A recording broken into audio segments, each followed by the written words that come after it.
2014. It's exciting stuff. Waterford's scoring over so tough. And they come through beautifully. And my goodness gracious me.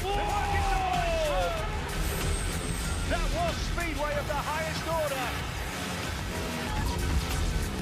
You can't go anywhere. You have to stick around for that.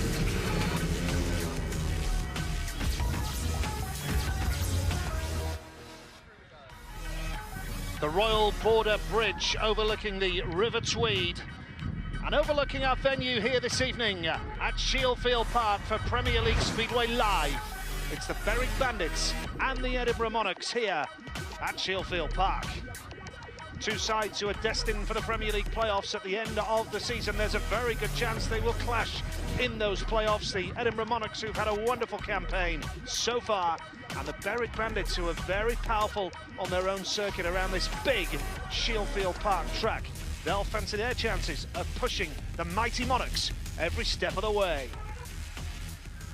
Hi there, good evening. Yes, welcome along to Shielfield Park. The former Berwick rider, Kelvin Tatum, alongside me here. Kelvin, you have raced this track before.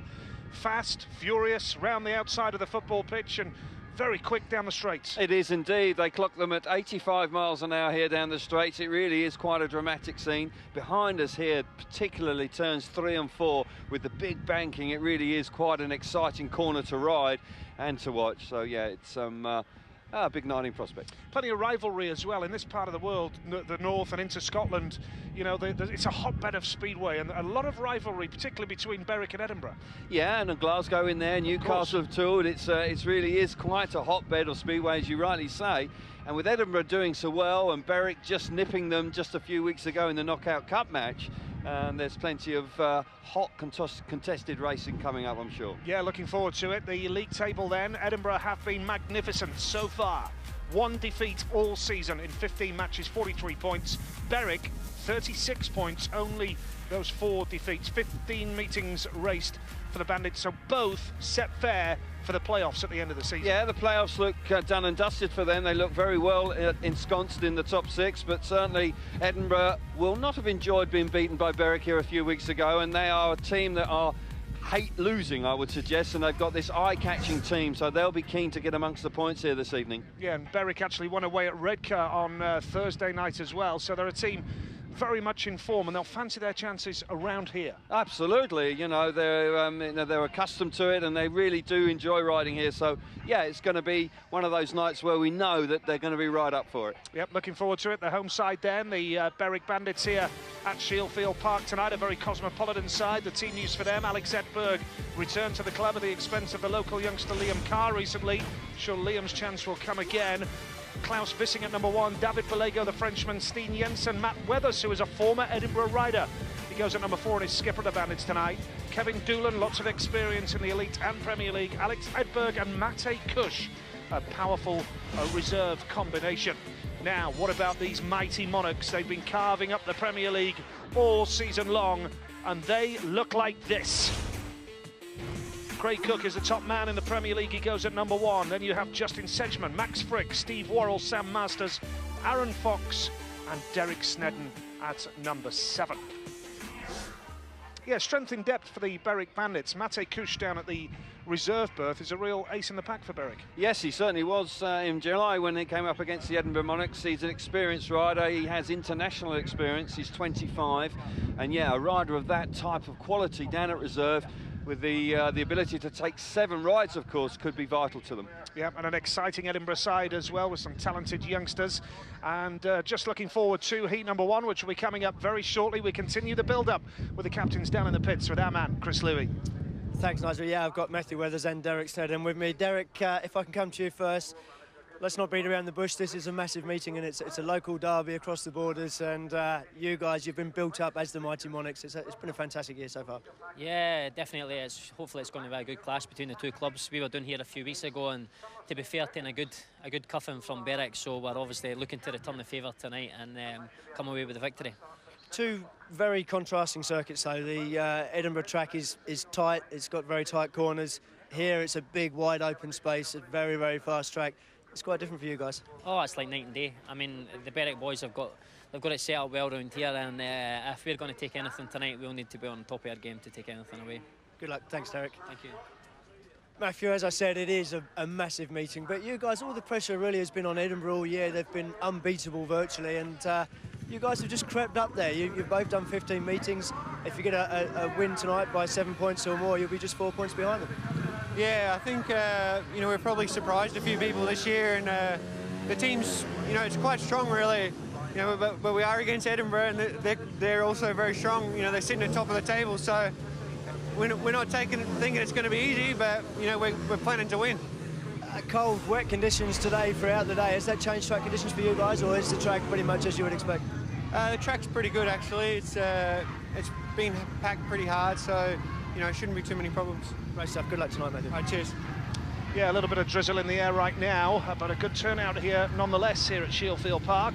Very big, fast race circuit here, and looking forward to a night of fast and furious Premier League speedway racing. If you are new to Premier League racing, we have the home side, the Berwick Bandits in the red and blue helmet colours, and the Edinburgh Monarchs in the white and yellow helmet colours. Justin Sedgman off the inside for Edinburgh, back in British Speedway with the Monarchs this year. David Bellego, the exciting Frenchman. Craig Cook, top man for Edinburgh, off gate 3 in white, and Klaus Vissing, very spectacular around here in red. We should also mention one man who's very, very quick around here, Ricky Ashworth, who I know is back home after his injury and watching on tonight. And don't forget, you can contact us on Twitter at Sky Speedway. We'd love to hear from you with all your views, all your opinions on the action here tonight. Should be a good one, Kel. Should be, and just interesting that it's very long straights here, but the start line is very close to the first corner, so very important to try and drop the clutch at the right time. That man with number 1 on his back there in the middle, Craig Cook, the top man in the Premier League, is renowned for his starting ability. Right, close together, elbows almost banging before the green light comes on. Big night in Prospect. Yep, here we go. First race of the night then. The Berwick Bandits have been here for Edinburgh Monarchs. Graham Flint is our referee.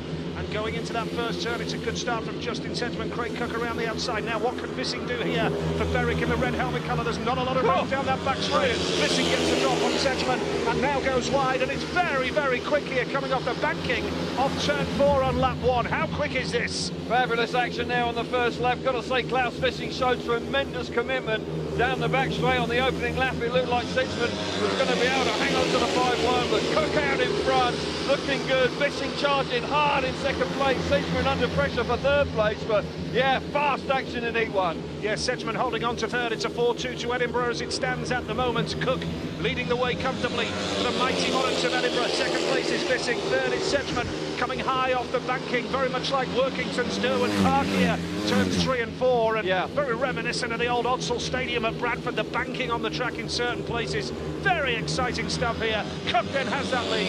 Vissing second, third is Sedgman, and Vissing's backed up! Oh! Drama for the home team on the last lap. Big 5-1 from Monarchs. Got a feel for Vissing there, some sort of mechanical issue going through the last turn there. Oh, that really is a bitter blow for the home team. He'd ridden so well to get into second place on the opening lap. But got to say, Cook was good out in front. Sedgman inherits second place, and it's a terrific start for the Monarchs. They really do mean business, and Cook, fast away from the tapes, meant business out in front. Yep, Craig Cook, the man who qualified for Cardiff, of course, as a wild card, and here is Klaus Vissing. I wonder what happened there. Looks like the throttle cable snapped. He was twisting the throttle there as if it had come disconnected, and possibly it snapped, and that is a bitter blow for the home team. So, a great start for Edinburgh. Craig Cook, the winner, with Justin Sedgman second, David Bellego third. Edinburgh a tough enough side to beat without conceding a 5-1 from a Bandits' point of view in the opening race of the night. But Berwick not helped by Vissing's mechanical gremlins at the end of the race. Not at all, but it's the Monarchs that get away from the start very well. It's gates 1 and 3 for them. But look at Klaus Vissing down here, down the back straight. That's a brave move to get round the outside of Sedgman. There wasn't a lot of racing room at all. We see it again. Sedgman on the inside, and it's Cook there just allowing the bike to go right wide. On the outside of the track, they've actually ripped it, and there was a little bit more grip, and he came charging for that. Vissing there, just having a problem there. Looked like the throttle cable may have just disconnected, with David Bellego almost clipping the fence as well, but a big start for the Edinburgh Monarchs. Terrific. Let's get some reaction now with Laura Woods in the pits. Thank you. Craig, massive meeting here tonight, very important for you to start off well. You kicked it off with a 5-1. Yeah, awesome, you know. Last time we were on the opposite end of a 5-1, so you know, it's good to get off to a good start, you know, because Berwick are a quality side, you know, and they've made some changes in recent weeks, you know, with Alex coming in at reserve, so yeah, they're fairly strong, and we've got to watch them tonight. And how are the team doing in adjusting with Alex's new arrival? What's that, sorry? How are the team doing? How are you all adjusting to Alex's new arrival? Yeah, we're fine, you know. He's just got to get, obviously Liam wasn't going so well, so, you know, hopefully he can get another team spot soon. And but yeah, it's just the same, you know, still 7 riders in a team, and we're out there to win, so. All right, well, good luck for the rest of the night. Thank you. Yeah, Craig Cook obviously hoping Liam Carr can get a spot elsewhere soon. He is a local lad here at Berwick. We wish him well. But of course, Berwick, from a management point of view, they have to do what they feel is best to get a strong enough side. And Alex Edinburgh coming in at reserve to replace Liam Carr. It's tough on the young British rider, but yeah, you know, these things have to be done when he's chasing the playoffs. Absolutely, and Alex Edinburgh has quite likely got a little bit more experience. Talking to 1 or 2 Bandits supporters, they just feel that Liam Carr needs 1 more year and then he'll be ready for the Premier League. Yep, we wish Liam Carr all the very best. Alex Edinburgh goes off the inside in red. Gate 2 is Aaron Fox, the American, for Edinburgh. Gate 3 is Mate Kus, Czech Republic rider, gate 3 in blue, and Derek Snedden goes off the outside in yellow for the Edinburgh Monarchs. Can the Bandits bounce back here in heat number 2 with strength at reserve? They'll be hoping so. Their reserves did the business here in July against the Monarchs. They were very powerful indeed. Edinburgh coming out of gate 1 here, but Mate Kus was the big star. He got 17 points for them. He's coming out of gate 3 and Cook won from there in heat 1.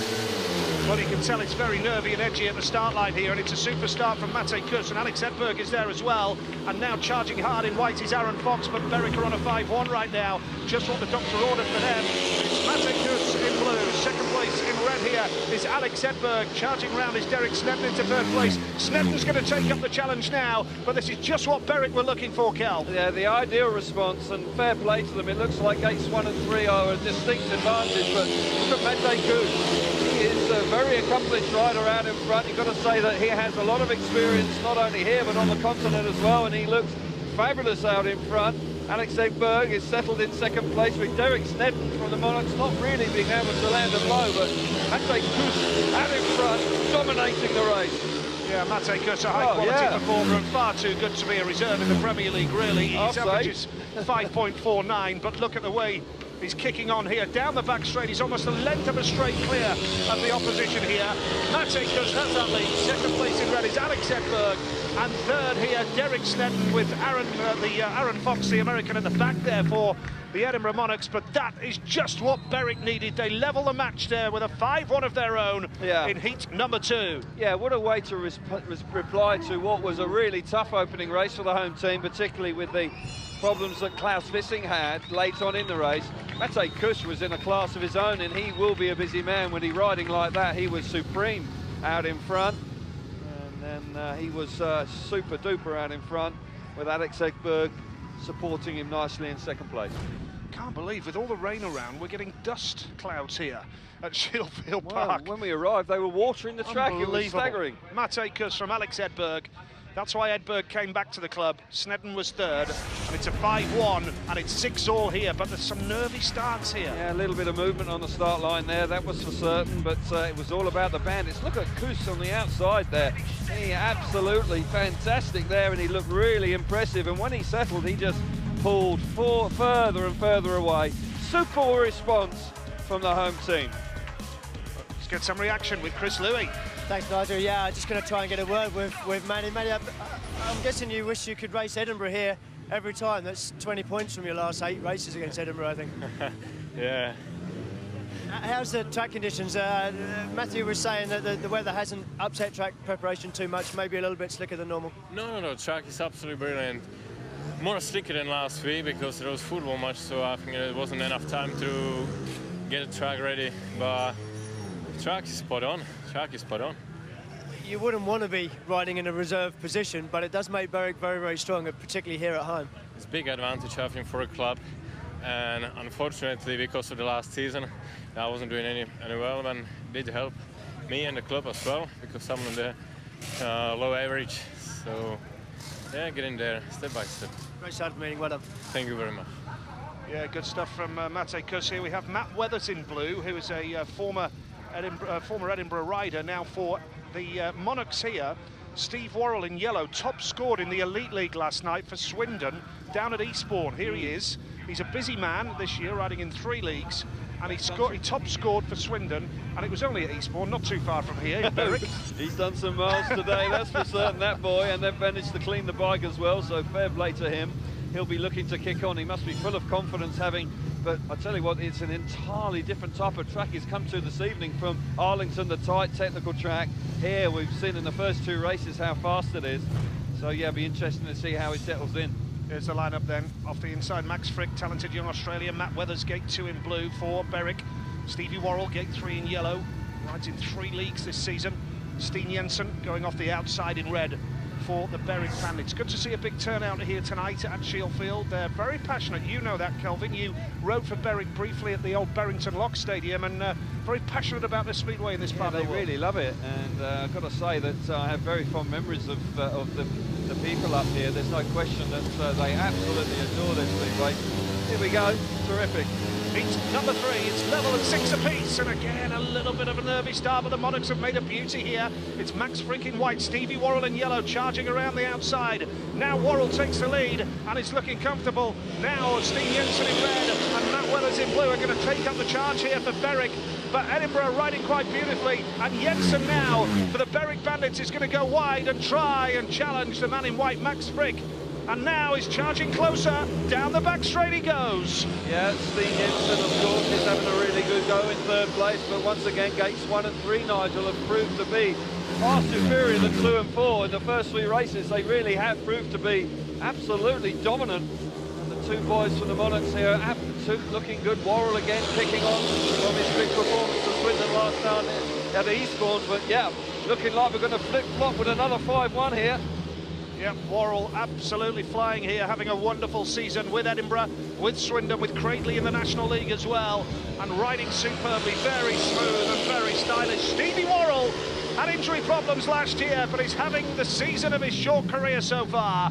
Big win for Worrell in yellow there for the Monarchs, with Max Frick following him home. Steen Jensen was 3rd and Matt Weathers at the back. So we have seen 3 5-1 results, 2 to Edinburgh and 1 to Berwick so far in 3 heats. We have indeed, and it's been gates 1 and 3 that have provided those 5-1s in the first 3 races, so it'll be interesting to just monitor that as the night continues. But once again, the Monarchs being very impressive out in front, and Steve Worrell, as you rightly say, is enjoying a terrific season. Worrell, Frick, Jensen, 5-1 Edinburgh. Berwick 7, Edinburgh 11, 3 heats gone here, and Edinburgh with a fine start here. Yeah, Worrell out of gate 3, we've seen 3 winners from there so far. He lets the bike run out to the outside of the track. He's joined there by his teammate, the young, exciting, teenage Australian. Big future expected for Max Frick in the sport. But the 2 boys out in front, they dominate proceedings. A good effort initially from Steen Jensen, but he can't land a blow. But out in front, Steve Worrell wins in style. Good stuff for the Monarchs. Let's get some reaction now with Laura Woods. Thank you very much, guys. Stevie, brilliant start for you there. How'd it feel? Yeah, it was really good. Obviously, with a 5-1 in the first one, and they come back and eat 2. It's good to get ourselves back in front now after that one. Top scorer for Eastbourne last night. You travelled a long way to get here. It's proving worth it, right? Yeah, it's been a long day, but that's all worth it when you get here. Kind of on a good run of form at the minute, so I'd rather ride as much as I can. Yeah, absolutely. Well, good luck for the rest of the night. Thank you. Yeah, he's a busy man, Stevie Worrell. Gate 3, the place to be. The man in red, Kevin Doolan here for Berwick. They need a big performance from him tonight. Kevin Doolan, he's got lots of experience at British Speedway under his belt now. Yeah, he's had more clubs than Tiger Woods, hasn't he? He really has been around the houses, and certainly he can be a very accomplished performer. He's 33 years of age right now, and you've got to think that on a night like tonight, they'll be looking to him to come up with a big score, because the Edinburgh Monarchs mean business, don't they? They certainly do. But of course, we have to say again, as in the Elite League, it's all about the playoffs. You win nothing. You win absolutely nothing before the playoffs. Snedden, Kuss, Masters and Doolan. when I say you win nothing, I'm talking about League Speedway here. There are other competitions, of course, but you know, it's all well and good finishing top of the table. You win points, don't you, to get into the playoffs, but you're right, you don't win any silverware unless you win the playoffs at the end of the night. Gate 4, of course, not looking too good there so far, so Kevin Doolan's got to come up with something special. Can Sam Masters make gate 3 count again? Oh, he tried to jump the start there. There was a little bit of nerve at the start, and Graham Flint has let the race go on, and the lead is with Mate Kuss in blue. The man in white is Sam Masters. Is a move down the back straight. Yes. Doolan is there. Kevin Doolan has got the drop. They're on a 5-1 now. Would you believe it here? This is heat number 4, and it could be another 5-1, this time in Berwick's favour. Yeah, but look at Mate Kuss. He's absolutely flying once again out in front. Such an accomplished rider. Looks like he's far too good to be riding down a reserve. He's flying away out in front. A terrific effort from Doolan to get the better of Masters on the opening lap. To get round to the outside of the Australian was a terrific performance, but once again we're looking like we're going to go 4 consecutive 5-1s tonight. That's unusual in itself, but a great response from the home team. Mate Kuss has got a great style for this track, hasn't he? The way he attacks the banking and then drifts off the banking as well. Look at the way he glides round the bend on the speedway bike. Mate Kuss looking very smooth here in heat number 4, and it's going to be a 5-1 this time to the Berwick Bandits, and it's going to level the meeting here at Shielfield Park. Big 5-1 in Bandit country, this time for the home side, and the third bend Barmy Army are doing just that. They're going absolutely barmy here, the Bandits Barmy Army. They absolutely love it here on the third turn. Wow. And there they are. Well, it's great to see them. We asked them to keep the noise down a little bit earlier, but hey, there you go, no chance of that. They couldn't hear you. What a brilliant ride again from Mate Kuss, unbeaten out of his first 2 rides. He really is in fine form, and he's going to be a big performer this evening, that's without doubt. But that time, 2 and 4 came to the fore. Yeah, and it was hard work from Doolan early on to squeeze round Masters. Brilliant down ride the from back Doolan. straight. Great stuff. 5-1 to the Bandits. It levels it. 4 heats gone here at Shielfield, and it's Berwick 12, Edinburgh 12. Well, Doolan does remarkably well, because there at number 5 on his back, white helmet colour, Sam Masters, I thought he was going to squeeze him. There's just enough racing room down the back straight for Doolan to then get around the outside. Mate Kuss out of gate 2, makes a super start, hits the front, and Doolan follows him through here. That's where he really made it count. Big 5-1, good speedway. Starting all important though. Yeah, brilliant stuff. And so far then, 4 heats, 4 5-1s, 2 apiece. Yeah. And it doesn't happen very often, but the Monarchs having a chat there about conditions and the early stages of the meeting. And, well, there's a bit of rivalry. Both sides are up for this, They Kel. are indeed. It's 12 points all. It's flip-flopping one way and then the other, and there's no question that riders are going to have to find that little bit extra. To pass here, you need to be very confident, and we've seen 1 or 2 moves early in the race, but yeah, once the race settles, then it really is very difficult to overtake. And I like the way the riders use the banking here. I saw you do it many times at Bradford, Kelvin. Yeah. And the way they glide off the banking, it's just a joy to watch, isn't it? It is indeed, because you use the banking to generate more momentum, and particularly here in turns 3 and 4, you can allow the bike 3/4 track, and then you power off down the hill towards the start and finish line. Great feeling, particularly when you're out in front. And Mate Kuss, what can we say about him? His style is great for this track, isn't Well, he looks far too good to be down there at number 7. I can't believe it. Clearly had a very disappointing season last year, and his average dropped, and it meant that he was then actually included in the team right down at the bottom. But by golly, he's in good form at the moment, loving his speedway. Yep, looking superb. It's magnificent, Mate Kuss, and it's a level situation here in the early stages at Shielfield Park. Which way will heat number 5 go? Join us to find out next.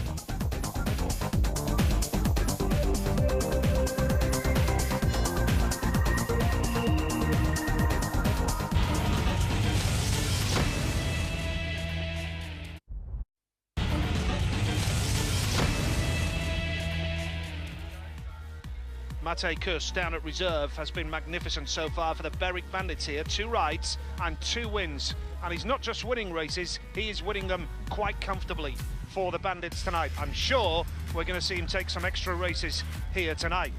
4 races gone, and we've had the unusual scenario where we've had 4 5-1s, 2 each. It's Berwick 12, Edinburgh 12. Chris Louis, what are your thoughts so far, Chris? Thanks, Nigel. Yeah, well, I'm just standing here on the start line with the first turn behind me, and you were talking about Muddy Cushion, the way he rides, his smooth style, but you can see if you look down the track, it's actually quite narrow for a big track because it's around a football pitch. Not a lot of space going into the corners. You have to clip the curb coming in, and then you have to run up to the fence if you're going to be going quick enough. I've got to say the track is in very good condition. It kind of fills you with confidence to be able to do that. When the track's a little bit patchy, you don't want to be running towards the fence at 70, 80 miles an hour. The lads are lining up behind me, so I'm going to move off the track, but the start line is very even for all the riders. I've got to say the track looks very good fun to ride. Yeah, the story down the back straight here with the speed. We were told earlier, Kelvin, that they had a speed radar gun, didn't they? And they got it up to 84 miles an hour down that back straight, as recorded on a radar gun. Yeah, very impressive. 84 miles an hour is pressing on on a motorbike without any brakes. And yeah, it's very impressive indeed. How fast were you on the long track? What speeds did you get on the long track? It was about 120 miles an hour, so right. A little bit quicker. But they're here it's fast here. It's fast here. We're at Leicester, weren't we? A few weeks ago, they were up to about 75 miles an hour there. So bikes are fast these days.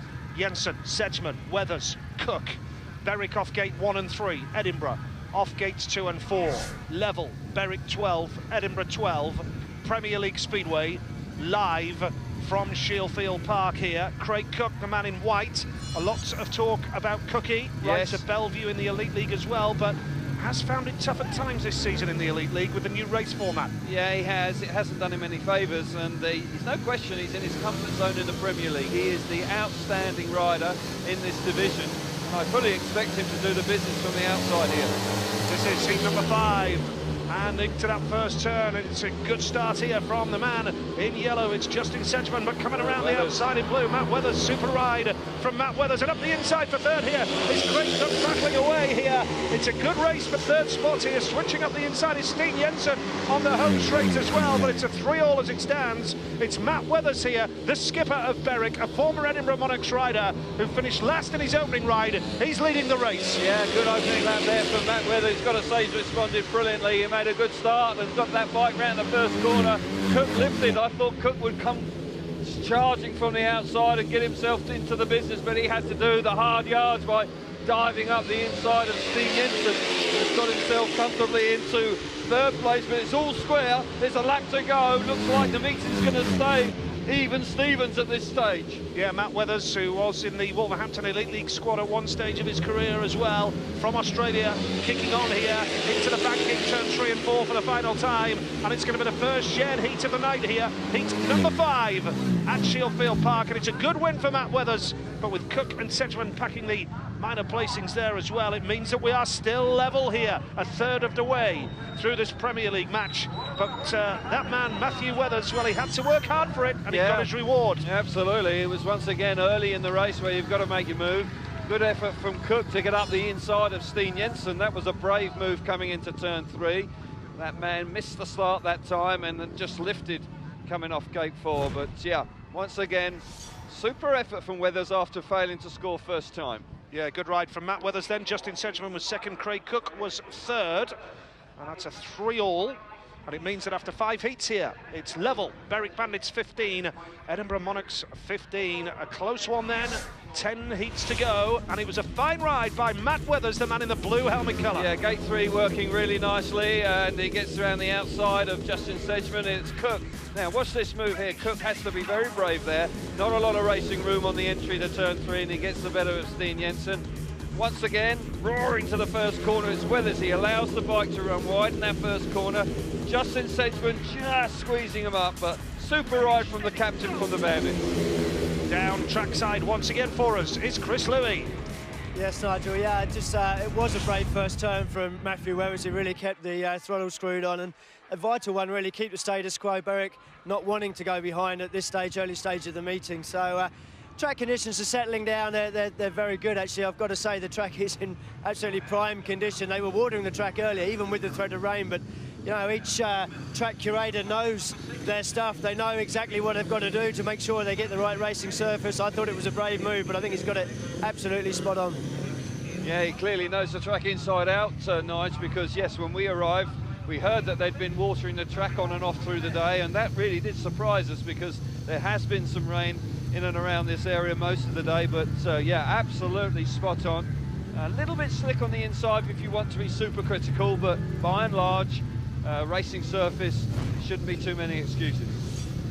Shielfield Park, also the home of the Berwick Rangers Football Club, who had some memorable moments here down the years when Celtic were here not so long ago. It was absolutely packed to the rafters.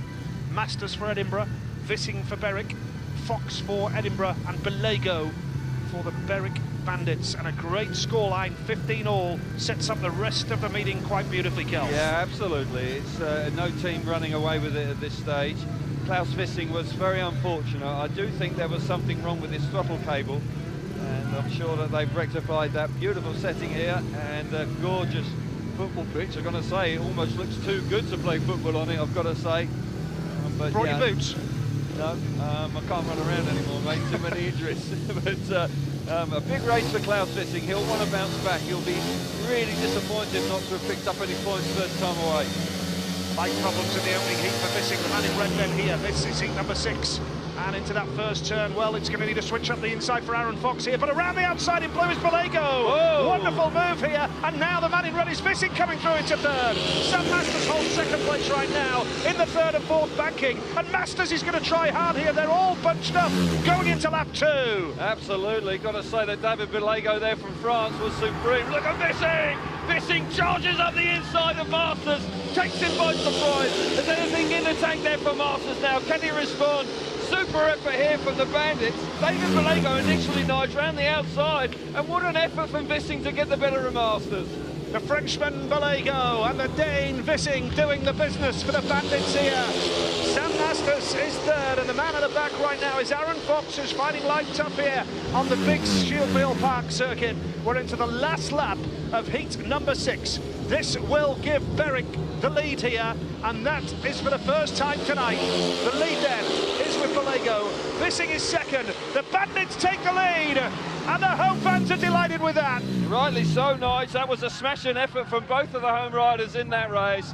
Sam Masters looked like he was very threatening early on. Delighted fans. Turn 3 here, they're loving that. Absolutely delighted with the result. It's been so tight so far this evening. No real team being able to stamp their authority on this meeting.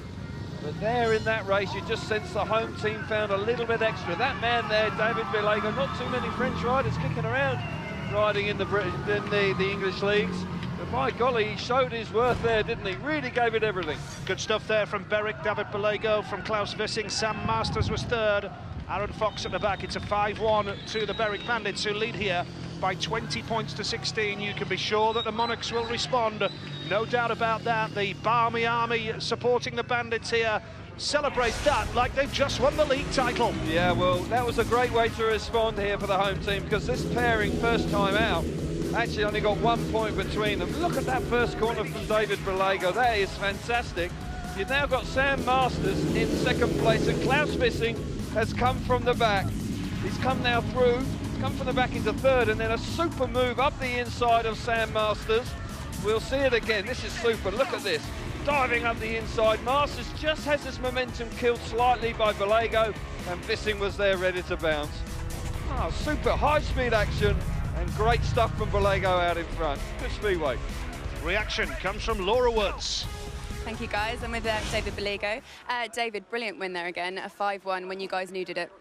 Yeah, well, you know, the track is a bit slick at the minute, you know, and you have to make a gate. That's really, really important tonight. You know, the first race I missed the gate, and I tried outside and I tried everything, you know, but I couldn't pass. No, it's really, really important to make the gate, so I have to be focused and make a gate. Absolutely. Our team have been talking about the state of the track and how it's primed in great condition. What do you think? Well, yeah, I mean, you know, honestly, I think we had a bit of rain today, you know, but I think that's better as well, you know, like you keep the track a bit wet and stuff. And no, but the track is really good, you know, we're racing a strong team, so we have to make it same happen again and keep it focused. And as a Frenchman yourself, I mean, we don't see that many French riders in Speedway. What is the state of Speedway in France? Well, in France, it's not really famous at the minute, you know, and a few guys over there, we got free track, and, you know, they're trying them best, you know, but it's not that famous at the minute, you know, and I don't know if one day it's going to be bigger, but anyway, I'm here, so I'm in England, so I'm going to keep it focused. Fingers crossed for France. See you later. The number 7 then is Kevin Doolan off the inside here for Berwick. Gate 2 is Max Frick for the Edinburgh Monarchs. Gate 3 in blue is Alex Edberg for Berwick. Steve Worrell, winner first time out, is off the outside in yellow. Berwick ahead for the first time in the meeting. Can the Monarchs hit back here? Well, they've got every chance with the pairing they've got out. They had a very useful 5-1 in their opening race, and the form of Steve Worrell has been supreme, riding well last night and has continued on here this evening. He comes from the outside, and Max Frick in the white helmet colour is a very highly rated rider. When he gets on, oh, bit of movement there. Well, will the referee let the race go? He has done. There's no red lights on because he's punished himself there. There's a battle down the back straight here. Now, here comes Worrell. What a performance from Steve Worrell. Kevin Doolan is a man in red, and Doolan is almost scraping the fence, and now Frick at the back has gone down. He's landed awkwardly as well. With the red lights come on, Nige, it looks like he's going to struggle to get the bike off the track. They're coming roaring down. The red lights are on now. Yeah, he's had to put the red lights on. Whoa, they haven't seen the red lights, and he's only just got out of the way. That could have been nasty. Yeah. I don't know quite what happened there, whether they just didn't catch the red lights. Well, they did come on while the riders were down the other end of the track, to be fair, but Max Frick was still carrying a lot of speed, with Max Frick still struggling to get the bike out of the way. But he just spun round, did a pirouette in turns 3 and 4. That'll be bitterly disappointing for him, but Doolan, I've got to say, was showing fabulous commitment. How close to the air fence was he through turns 3 and 4 on the opening lap? That was dramatic in itself. Yeah, almost scraping it. The rider in white is disqualified, which is no major surprise. Max Frick has to go for this. Yeah, Fricks has just got that wrong and landed heavily on his shoulder. But I've got to say that, here we see it again, he's just got it wrong there, but also he's up and about, and I'm sure we'll see him later on. It's just more his pride's hurt, I think, than anything else. But, yeah, disappointment for Frick. Well, let's head down to the track, and here's Chris. Thanks, Nigel. Yeah, just a quick update on track conditions. I've said they're perfect, and I've got to say they are, but there is one small problem as you enter turn 1. I think it's a symptom of ripping the starts up to make them soft, which is pretty much what every team wants on their home track. But it has actually created a very soft spot, and you can see down on the track here, there's quite a large hole, and it's such a narrow riding line coming into the first turn, and indeed the third turn here at Berwick. By nature, it's round a football pitch, makes it narrow coming into the corners. Everybody rides on the same, probably half a metre of track, and it's certainly coming into this corner, it is creating a little bit of a problem. Yeah, it could well be. It's the sort of thing, Chris, isn't it, where you've just got to get the front wheel light as you go over the start and finish line, not to ground out, because that's the real issue there. Yeah, I have noticed that the lads are actually turning the bike a little bit later than they probably ordinarily would do, just to make sure the wheels are in line, because as you know, if you turn the bike and you hit the hole after you've turned, create yourself a much bigger problem. Absolutely. Well, it's still high-speed stuff, Nige, and obviously a slight problem with the track just after the start and finish line, but you've got to say that man there just got it wrong. They came into the turns 3 and 4. There is a slight rut there, but he just got it wrong, and it was unfortunate. We'll see the start again. Bit of movement there. I thought them red lights may have come on for that, but he did actually penalise himself. So it's Doolan red helmet colour. Great stuff from Worrell around the outside initially, and he charges to the front. But watch Doolan now. He lets the bike run right up to the air fence. Dramatic stuff from him. Frick then obviously just gets it all wrong. And got to say, Doolan rides an absolute storming opening lap to get to the front. Yeah, you can understand why Graham Flint didn't pull it back for the starting situation there, because Max Frick did punish himself there. And to be fair to Graham Flint, the red lights went on in plenty of time as well. Just didn't see them, did they? Didn't pick it up. Not down the straight here. No, they didn't pick it up. No, there's one just by the side of us, but they were still carrying plenty of speed coming into turns 3 and 4. Here we see Alex Edberg, of course, signed, has just recently joined the club. Has had a decent start to tonight's meeting, but now in just a little bit of a hurry. He's on his spare bike. Well, don't forget, you can send us a question on Twitter if there's anything that you're new to Speedway and you fancy asking us a question, or just give us your opinions at Sky Speedway. Contact us on Twitter tonight, and I'm sure you're enjoying the meeting as much as we are here at Shielfield Park tonight. At Sky Speedway, give us a follow, send us a tweet, give us your views, give us your thoughts, and you can ask us questions as well if there's anything that you'd like to fire to the team tonight. Kevin Doolan then goes off the inside in red, no rider off 2, Edinburgh off 3, well, Worrell off the outside. Pressure on Worrell here, because this is an opportunity for the home team to stretch the lead. Here we go then. Will they get away first time? Yes, they will. And Worrell off the outside gate now goes into that turn. Will he have the lead? No, because Doolan has flicked the back wheel and said, there's no way you're coming past me this time. And Doolan has the advantage. Steve Worrell in second place, holds mid-track right now. Third in blue is Alex Edinburgh. This would give the Berwick Bandits a 6-point lead after 7 heats if it stays like this. Yeah, that was a good effort from Doolan, because often when you actually, you've hit the front first time around and the red lights come on, we so often see that the man who loses out is the guy out in front. Doolan, ruthless in the first corner, really showing the back wheel to Worrell. Worrell was looking to try and make that move around the outside. Doolan's comfortable out in front. Looks like a 4-2 to the home team. They're beginning to find themselves now. 6 points out in front. That'll do nicely.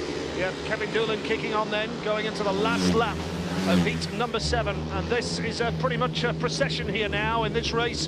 Doolan has the race under complete control. Stevie Worrell is second for Edinburgh. Third in blue here is Alex Edinburgh, the recent addition to the side.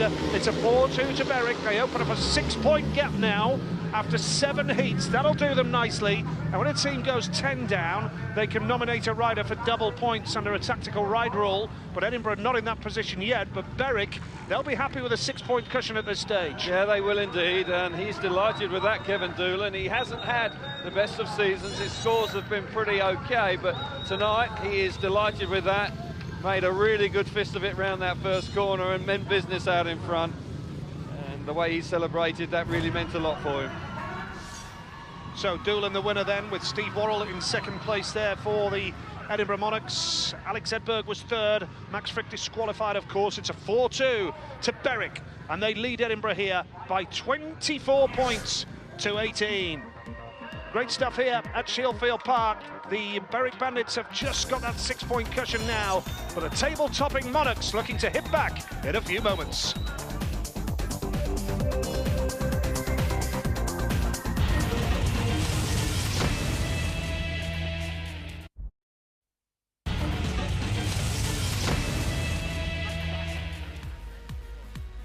Welcome back here to Shielfield Park in the Premier League. It's the Berwick Bandits 24 against the league leaders, the Edinburgh Monarchs. They have 18. In the Elite League, the playoffs are coming.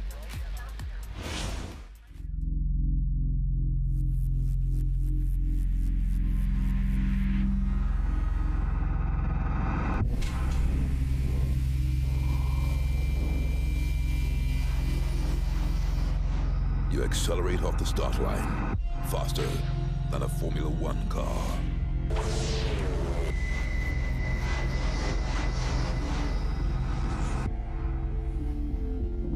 You reach 60 miles an hour in 2.5 seconds. You hit the first corner with your front wheel in the opposite direction. Your visor fills with mud. Only 4 laps to go, and you have no brakes.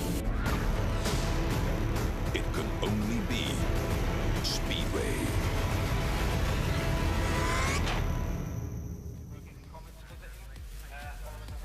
Yes, the Elite League table right now. Kings Lynn, the runaway leaders on 56. Poole have second spot right now and are looking good. Lakeside, Eastbourne, Swindon, Coventry, all in the mix. You do feel, Kelvin, it's 4-2 right now. Yes, and Coventry there with only raced 18 matches, they must have a chance to surge up into the top 4. I fancy Coventry. Eastbourne and Lakeside are hanging on nicely as well. And we can see 2 contenders for the playoffs live on Monday evening. We're back in the Elite League this coming Monday, 18th of August. Coventry Bees, Swindon Robins, 7:30, Sky Sports 3. It should be a good match, Coventry-Swindon. 2 teams desperate to make the top 4, and Swindon, of course, will be very keen to pick up some points away from home. Very much so. Swindon have already won once at Coventry this season as well.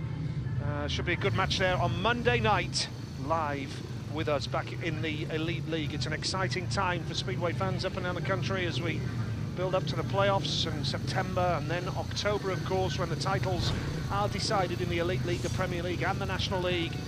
Here we go with heat number 8. Mate Kus goes off the inside in blue for Berwick here. Gate number 2 is Derek Snedden for Edinburgh. David Balego, gate 3 for Berwick. Justin Sedgman for Edinburgh.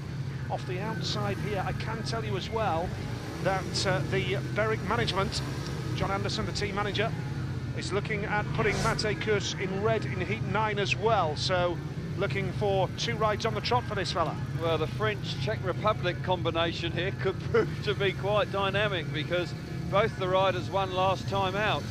And David Balego was interviewed earlier on, and rarely you hear a French accent in the paddock, but he was very impressive last time out. And got to say that Kush unbeaten so far. He's got to be favourite coming out of gate 3. Hunched over the handlebars, green light coming on.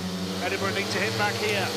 Heat number 8, again a little bit of a nervy, edgy start there, but the Bandits have made a good one. Watch out for the switch up the inside from Sedgman, but the lead here is with Mate Kus in blue, and that man in yellow, Derek Snedden, squeezes out David Balego, who has 3rd place here right now. He's gone high and wide in the banking. It's a 4-2 to Berwick as it stands right now, and Mate Kus is at it again. He's a reserve rider, and he has the lead here in heat number 8. Well, he's the most impressive rider on show so far. He is absolutely outstanding this evening. Kus clearly absolutely dominant. Snedden's gone down, gifting a 5-1 once again to the home team. It's a disappointment for the Scotsman, just getting it wrong. He gets the bike off the track. That promotes the riders now into a 6-5-1. David Balego will be grateful for that, but now once again the home team are beginning to be dominant this evening. This would make it 29-19 in the home side's favour. They're in tactical territory, the Edinburgh Monarchs, looking to bounce back, perhaps with a tactical ride for a rider to go for double points. You can use that up to and including heat number 11. Wow. And it's a 5-1 for Berwick, and what a turnaround. In the last 3 heats, they picked up 2 5-1s and a 4-2 to turn this meeting well and truly in their favour. Well, this hasn't happened to the Edinburgh Monarchs many times this season. They have been absolutely imperious. They've been so strong throughout on their travels as well, but here this evening the Berwick Bandits have absolutely taken into it. Here we see Derek Snedden just picks up a little bit of drive, and then the bike gets away from him. He'll be bitterly disappointed about that. That was almost like he just relaxed a little bit too much on the bike. He caught some extra grip and it caught him out, and he failed to score. He'll be desperately disappointed about that one, but as a result, Berwick Bandits are now 10 points up. Mate Kus, the race winner, 3 wins on the trot for him. He's out in the next one as well. Wow. David Balego, 2nd. Justin Sedgman, 3rd. A 5-1 to Berwick, all built up by the last 3 heats. They're 10 up now at 29-19. Well, the Edinburgh Monarchs are under a lot of pressure here this evening because of, performances like this. Kush obviously dominant out in front. A tough first corner from Snedden. Here they come, roaring into the first corner. The 2 boys from the Berwick Bandits initially show well. Got to give Snedden credit here. He rides a clever first corner. He then gets himself, as they come off the corner, he gets himself up to 2nd place, but then just catching that little bit of extra grip, bike gets away from him and he slides off. That would be desperately disappointing for him, but Mate Kus, 3 rides and 3 wins. That's outstanding work from him so far. 9 points for the reserve Mate Kus, the former Red Cup Bears man, who is very much the man of the moment. And Sam Masters is going for the double here. Sam Masters is wearing the black and white helmet colour, and any points he scores against a Berwick rider in heat 9 will count for double. Here's Chris Louis. Yeah, no surprise to hear that Sam Masters is going to come out as the tactical ride in this one.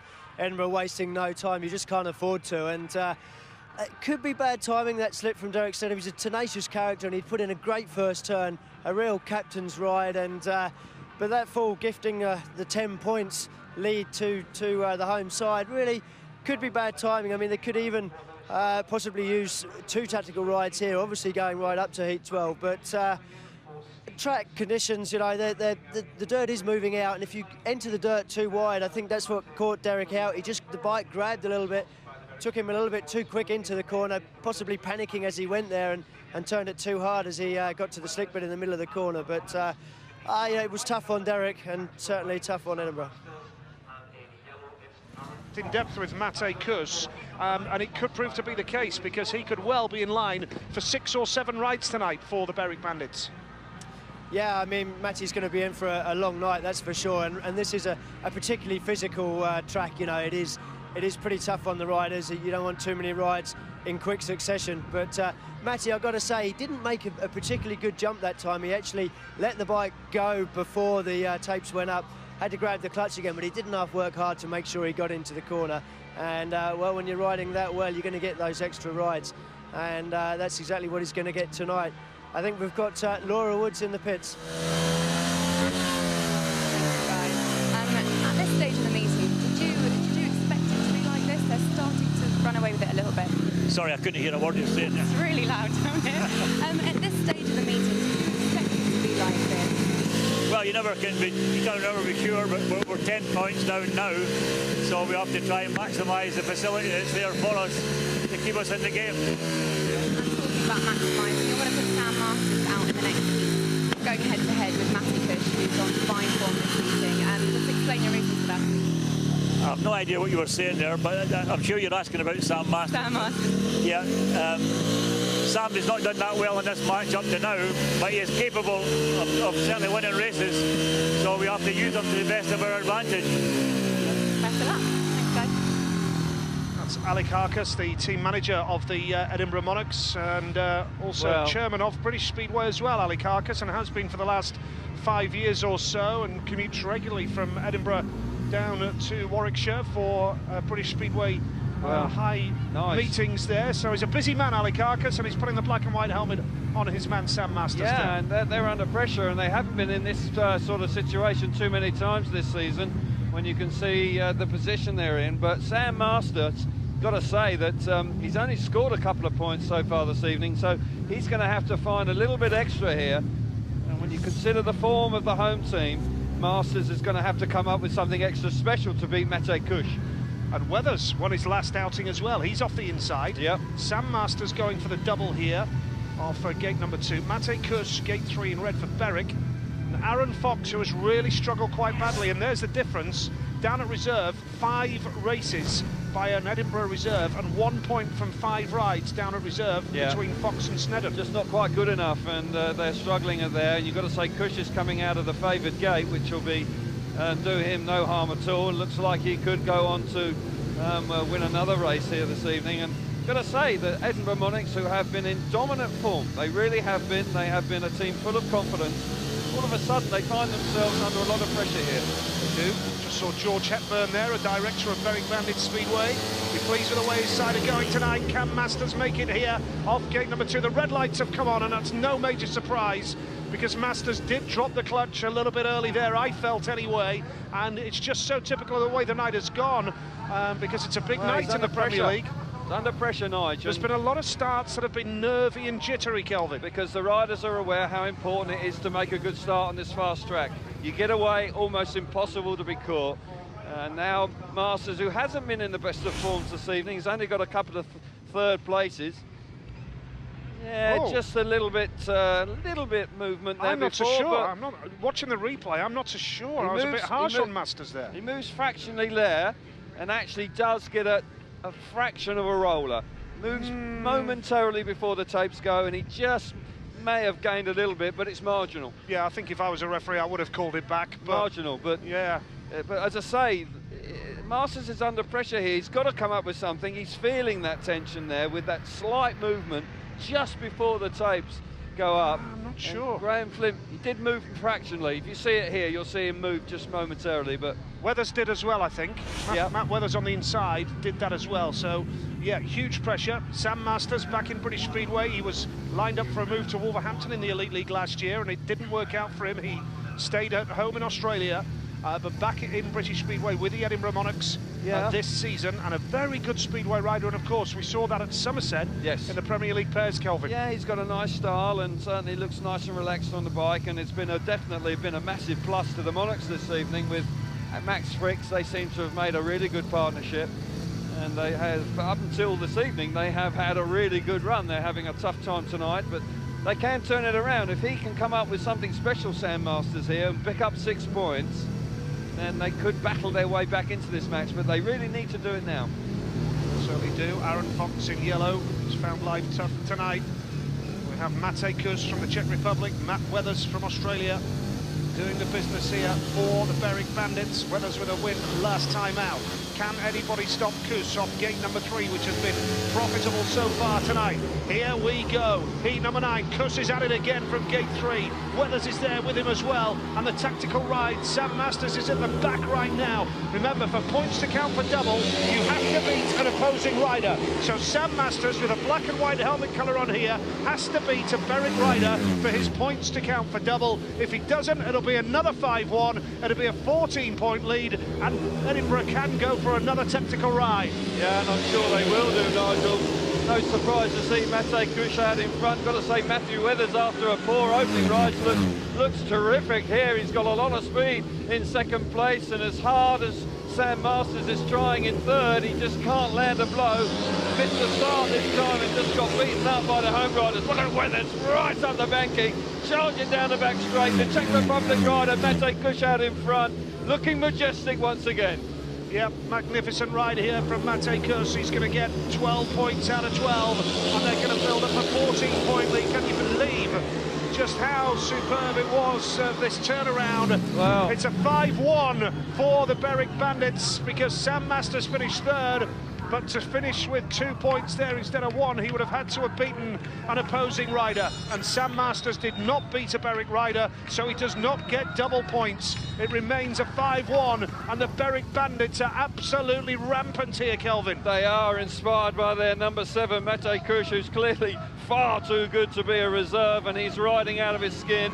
Celebrates with a wheelie down the start-finish straight. Absolutely terrific form from him so far. 12 out of 12, what a night. And what a miserable night for the Monarchs reserve so far. Still 1 point between them from 6 rides. Mate Kus, 12 out of 12 for him. Wonderful ride, and celebrating in style. And it looks as though Masters is passing the black and white helmet over to a colleague. I wonder if Alec Harkus will go for it straight again here in heat number 10. Maybe give it to Steve Worrell, perhaps. Well, that's an option. Steve Worrell's been in good form, riding out of his skin, but you have to say they're going to go for it. Steve Worrell is the call, Nigel, you're dead right. And no hesitation there from Alec Harkus. He feels that he needs to play that card once again. As I say, this is uncharted territory for the Edinburgh Monarchs. They've been so dominant this year, and suddenly the Berwick Bandits have got them on the back foot. Yep, Edinburgh, who have been rampant. Yes. 1 league defeat all season, and yet here they are now. And what a turnaround it has been, because after 5 heats here, it was level at 15 points apiece. And when you look down the programme, 5-1s for Berwick and 4-2, and it is a remarkable turnaround in fortunes. It is, because in the first 4 or 5 races, it was level pegging, wasn't it, throughout? And it looked like it was going to be really nip and tuck right until the latter stages of the night. But got to say that the Berwick Bandits have just found that little bit extra around that first corner and really are dominating proceedings right now. Well, Laura Woods is down in the pits, and there's only one man she can talk to right now, isn't there? Mate Kus. Thank you very much, guys. Matty, blimey, you're in scorching form. Well, good people around me, good engines, and it's actually best UK season for me so far, so I'm pretty happy. Poor old Sam Masters was going for double points there. You completely dismissed him. Well, I didn't miss him the first start, but on the rear run I made a beauty gate, and once I hit the dirt on the outside, and I knew no one gonna catch me. You've got a 14-point lead at the moment. Were you all expecting it to be a little bit closer than that? Not at all. I was expecting a very tough meeting, and I wasn't even expecting I will have extra rides today, because all boys last few weeks been doing absolutely brilliant, and yeah, get stuck in. Well done, Matty. Good luck. Thanks. 14-point lead. Who would have predicted that, Kelvin? When we were travelling here today, we thought it was going to be so close, didn't we? Absolutely. I fancied it'd go right down to heat 15, and I've got to say that the Monarchs really have been, they must be shell-shocked in the paddock right now. They have won 2 heats out of 9. Their last race winner was heat 3, which was Steve Worrell. Wow. Which brings me nicely on to gate 2. Black and white helmet. Perfect timing. Brilliant. And it's Klaus Vissing off gate 3 in red, and Max Frick off the outside in white. So Worrell in the black and white helmet colour, going for double points. Again, this is the last throw of the dice. You can only do this twice in a match, up to and including heat 11, once when you're 10 down, and again if you are 12 or more down. And that's what's happened with Edinburgh. Yeah, and you know, they're going to have to come up with something special. Max Frick obviously had a disappointing ride where he fell off the motorbike. They're going to have to come up really, movement on the inside for sure.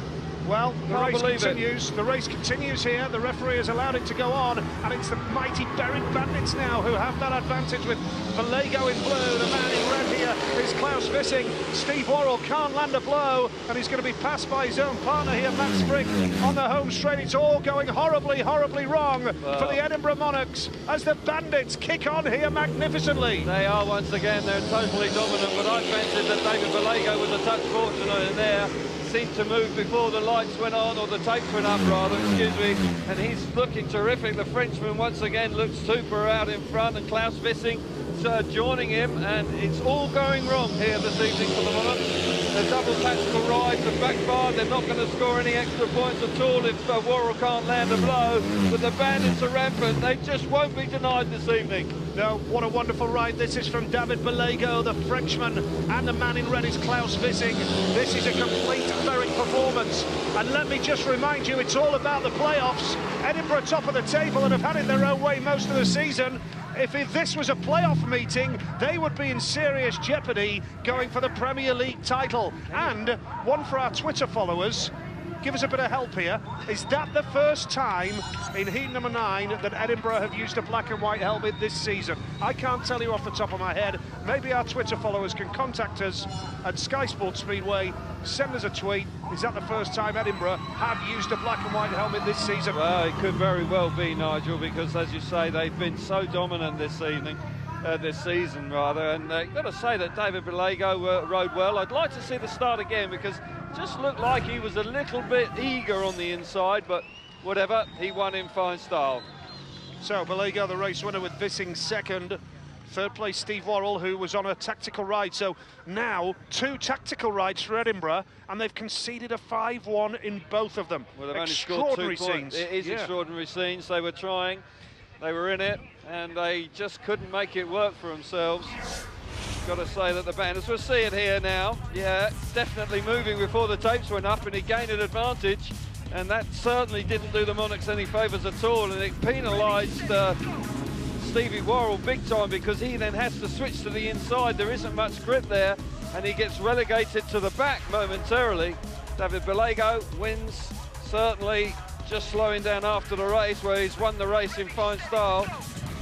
Here he is celebrating on the back wheel. Terrific ride from the Frenchman, and he is, like the rest of the team, enjoying a terrific night.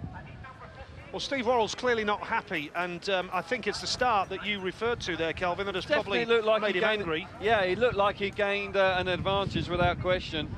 But however hard they're trying this evening, the Monarchs, it really isn't working out for them. They've had a couple of riders slip off the bike. They're not getting away out of the tapes as quickly as they would like. And the Bandits are absolutely inspired this evening. And I repeat the point, if this was a playoff meeting, Edinburgh would be in trouble. They would be, because even on the home leg, they'd have to come up with a huge performance to turn it around. So, yeah, encouraging for the Bandits, and all of a sudden a little bit of a bump in the road for the Monarchs. Has to be said, though, Edinburgh have been pretty unstoppable around Armadale this season. True, yeah. The Berwick Bandits turning on the style here at Shielfield Park. We have 5 heats to go. Premier League Speedway. Join us for more in a few moments' time.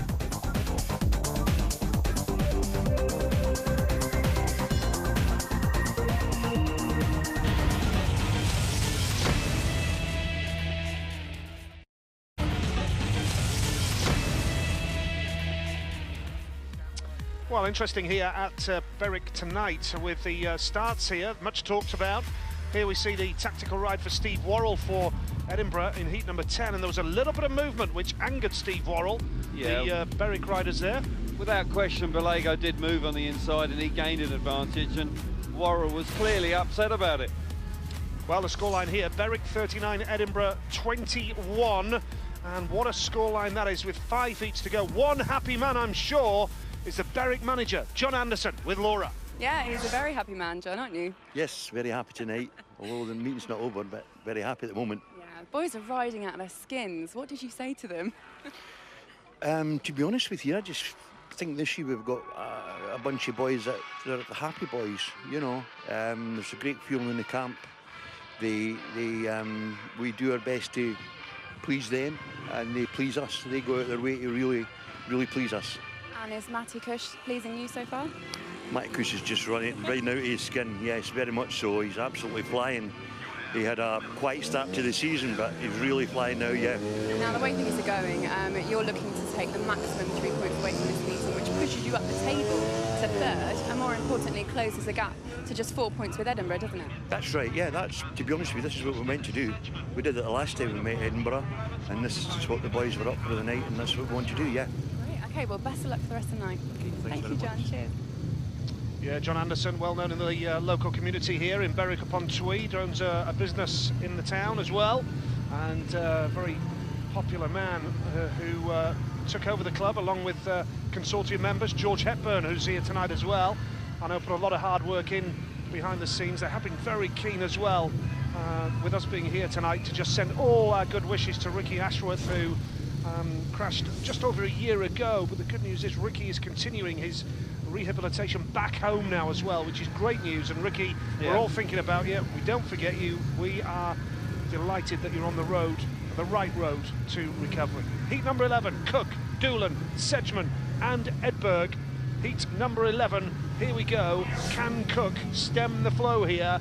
Berwick have been rampant. They have, and Cook is the top man in this division, and you know, he'll be smarting in the paddock. He's only had a couple of rides, and he's had to watch the demolition that the Berwicks have put on, the Berwick Bandits have put on the Edinburgh Monarchs here this evening. So Cook, with probably 3 rides to come, he could just restore a little bit of pride this evening. He's on the inside gate. He'll be desperate to get to that first corner, but Kevin Doolan alongside him, red helmet colour. I've got to say the Aussie boy tonight has been in fine form. Certainly has. Heat number 11. And Cook off the inside gate, and there is Sedgman as well. The Monarchs have made a good start here. Whoa, and now Edinburgh on a 5-1. Is there a fight back on here? With Doolan now coming up the inside into third place, but it's Edinburgh who have the 5-1 at the moment. And I'm sure Craig Cook is going to look to shepherd the man in front, Justin Sedgman, home for a 5-1. He is indeed. Super stuff for the Monarchs. Got to say, Sedgman made a great start. And he was joined there by Craig Cook, and they're looking nice and comfortable. They're coming into turns 3 and 4 for the second time, with Doolan charging there. Alex Edinburgh has packed up, he's out the back. So it's all about these 3 boys now. Can the Monarchs now stem the tide a little bit nice? They do desperately need to hang on to this 5-1. They need 5 5-1s to turn the meeting around and win it. It's a far-fetched hope as far as Edinburgh are concerned. But remember, if they close the gap to 6 or less, they will take a consolation league point. It does seem a long way off even with a 5-1 here, but they're looking good with Justin Sedgman in the yellow helmet colour. Craig Cook is the man in white, and they're on their way to a 5-1 in heat number 11. That's restored a bit of pride, and Kevin Doolan is third place there for the Berwick Bandits. Alex Edinburgh pulling up there with the mechanical gremlins, but that was a good ride from Sedgman, because that was his 4th outing for Justin Sedgman, and that's the second 5-1 for that pairing tonight, because that's how it started in heat number 1 with a 5-1 to Cook and Sedgman. Seems a long time ago now. It does indeed, and we've witnessed plenty of 5-1s this evening, and this time it's for the Monarchs. It may be too little too late, but time will tell with 4 races to come, but nonetheless, an encouraging result for the Monarchs there. Well, it's Sedgman, Cook, Doolan and Edinburgh. Don't be surprised if Edinburgh is taken out of his last ride and replaced by Matej Kus. Oh. Be no major surprise, would it? None at all. That's a no-brainer, really. We see it once again. The Monarchs, with Cook on the inside, make a good fist of it this time. Sedgman, fair play to him, coming out of gate 3, which has been a real highlight this evening. Gate 3 has won really nicely. All about getting to the first corner here. Short run to the first corner for such long straights. They all bunch up in the first corner. Hedberg on the outside with Doolan at the back at this early stage of the race. But you've got to say that the Monarchs show good character here. And they're out in front, and they win nicely out in front. Yeah. Let's head down to the pits. And Chris. Nigel, well, guys, that's where you're used to being this year, certainly. 5 big points there, and you could still mathematically get the win, but more realistically, perhaps just going for the point now. Yeah, you know, it'd be nice to get the win, but we've made hard work for ourselves, you know. We started well. I think we were level after the first 4 heats, so Yeah, it just slipped away from us, you know. The guys, the Berwick team are just getting so well, and there's no passing around here at all, so, you know, you've got to be on it from the gate. Yeah, as Craig said, Justin, it is probably not fair to say there's no passing. We've seen some from the home riders tonight, but it's a track that is much easier to ride when you're out front, fresh air. Oh, definitely. You know, it's, you know, me and Craig probably don't really like this track as much as some others, but yeah, it's just make a start and get into it a bit. But the track's pretty good tonight, so, but there's not much passing, so can't do much about it, really. I was going to say you can't complain about track conditions tonight, but what can you put it down to? Is it you guys not riding perhaps as well as you have all season, or the Berwick boys just up for it? They're really strong at the moment. From the start of the year when we beat them here, they were not as good as what they are now. So they're doing pretty good, and you know, we're struggling a little bit. Sam's off the pace a bit, but you know, yeah, he's a good enough rider to make it count in Heat 13. So you know, we'll see what happens, and you know, we'll get a point. Good luck for the rest of the night. Cheers, guys. So heat number 12, Aaron Fox, who hasn't scored yet tonight. He goes off the inside in yellow for Edinburgh. Steen Jensen goes off gate number 2 in red for Berwick. Max Frick, the talented youngster, off gate 3 in white for Edinburgh. Mate Koos, 4 rides, 4 wins. He's off the outside gate in the blue helmet colour. Now, the target for Edinburgh is to reduce the gap to 6 points, if possible. It's a tall order with this man in such great form. Yeah, unbeaten so far. He's got the outside gate, which won't be more of a test for him. And Max Frick, who actually has a lot of quality, he's on gate 3, which is the favoured gate. And you've got to say that he may well make him work very hard. There haven't been too many race wins from the outside. I believe there's just one race winner. Here we'll see it now. Yeah, just one race winner from the outside. And it generally means that you've got to do something pretty spectacular in that first corner. So Kush, full of confidence, can he continue? Here we go, heat number 12. And going into that first turn, the Monarchs have made the start here. Max Frick in white, Aaron Fox is in yellow. Watch out for Koos in blue now. Down the back straight up the inside, Mate Koos splits the Monarchs pairing.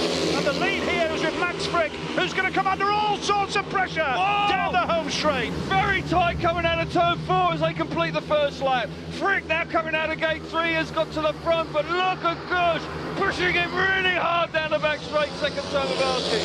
Super races, Koos now, will he be beaten for the first time? Max Frick, a young rider from Australia that's got plenty of potential.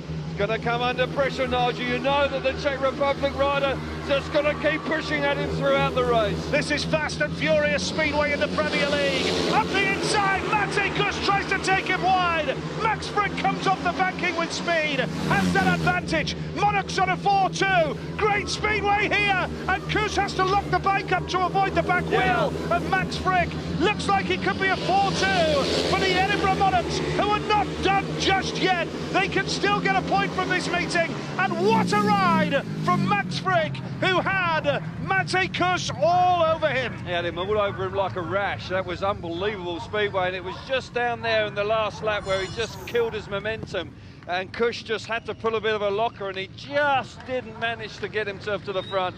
Fabulous speedway. Although there wasn't that much overtaking, it was awfully close indeed, and it was the highlight of the night. Good fight back here from the Edinburgh Monarchs in the last 2 heats. Kush gets beaten for the first time, and a super ride from young Max Frick out in front. 12 points the gap now. Frick, Koos and Fox, a 4-2 to Edinburgh. And if Edinburgh can claw it back another 6 points in the next 3 heats with a 5-1 and a 4-2 and a 3-all, they could still pinch a point. It's still unlikely, but they've shown a bit of character here, Kelvin. Yeah, they are. And we're seeing gate 3's been really productive this evening, and Max Frick takes full advantage of it. Super move from Kush, very brave, full of confidence, comes steaming up the inside initially into second place. We'll see it again. Frick coming out of gate 3, lets the bike run onto the edge of the dirt and just charges down the back straight. But look at Kush, so much speed coming off that first corner. He charges up the inside and gets himself nicely into second place. Smashing speedway race this was. Kush was pushing Frick so hard, pushing him, putting him under, trying to intimidate him there, very close as they complete another lap.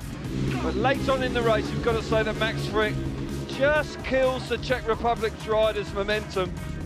And as they come through this corner later on in the race, once again, Kush pushing awfully hard. Was a good race. Super stuff from Max Frick. Let's get some reaction with Laura Woods. Thank you. Max, that was amazing to watch, but what was it like riding in it?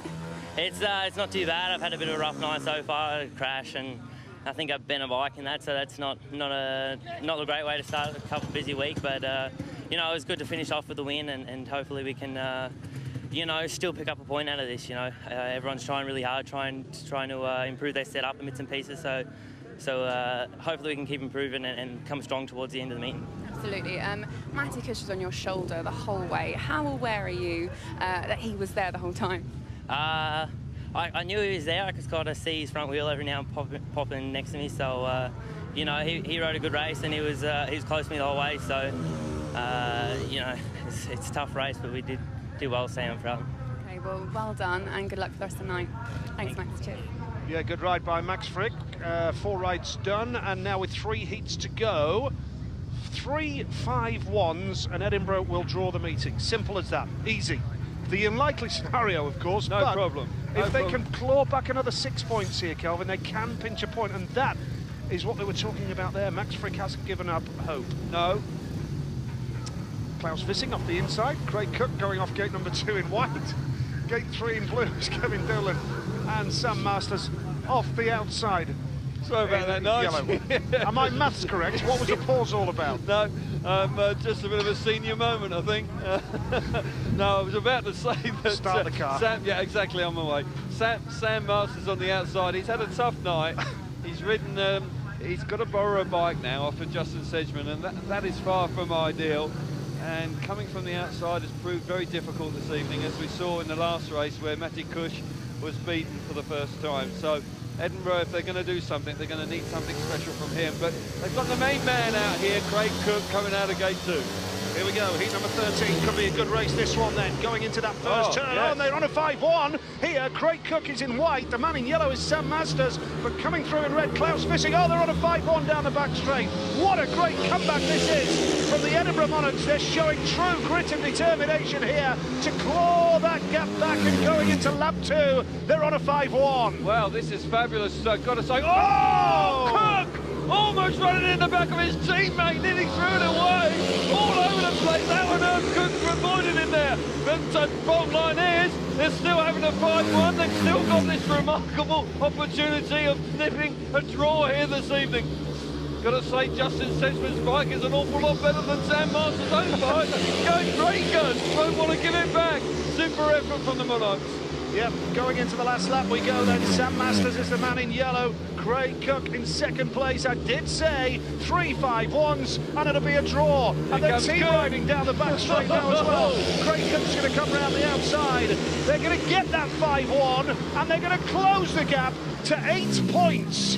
They can still get something from this match. Wow. Edinburgh Monarchs, and a reminder, 3 heats to go. 3 heats ago, they were 18 points down. They've clawed back 10 points in 3 heats here. You can never relax against the Edinburgh Monarchs. Well, it looked Edinburgh, it looked all over by the shouting, didn't it? And you've got to give a lot of credit to the Monarchs. I can't quite believe what we're witnessing. It's a dramatic turnaround in the last 3 races.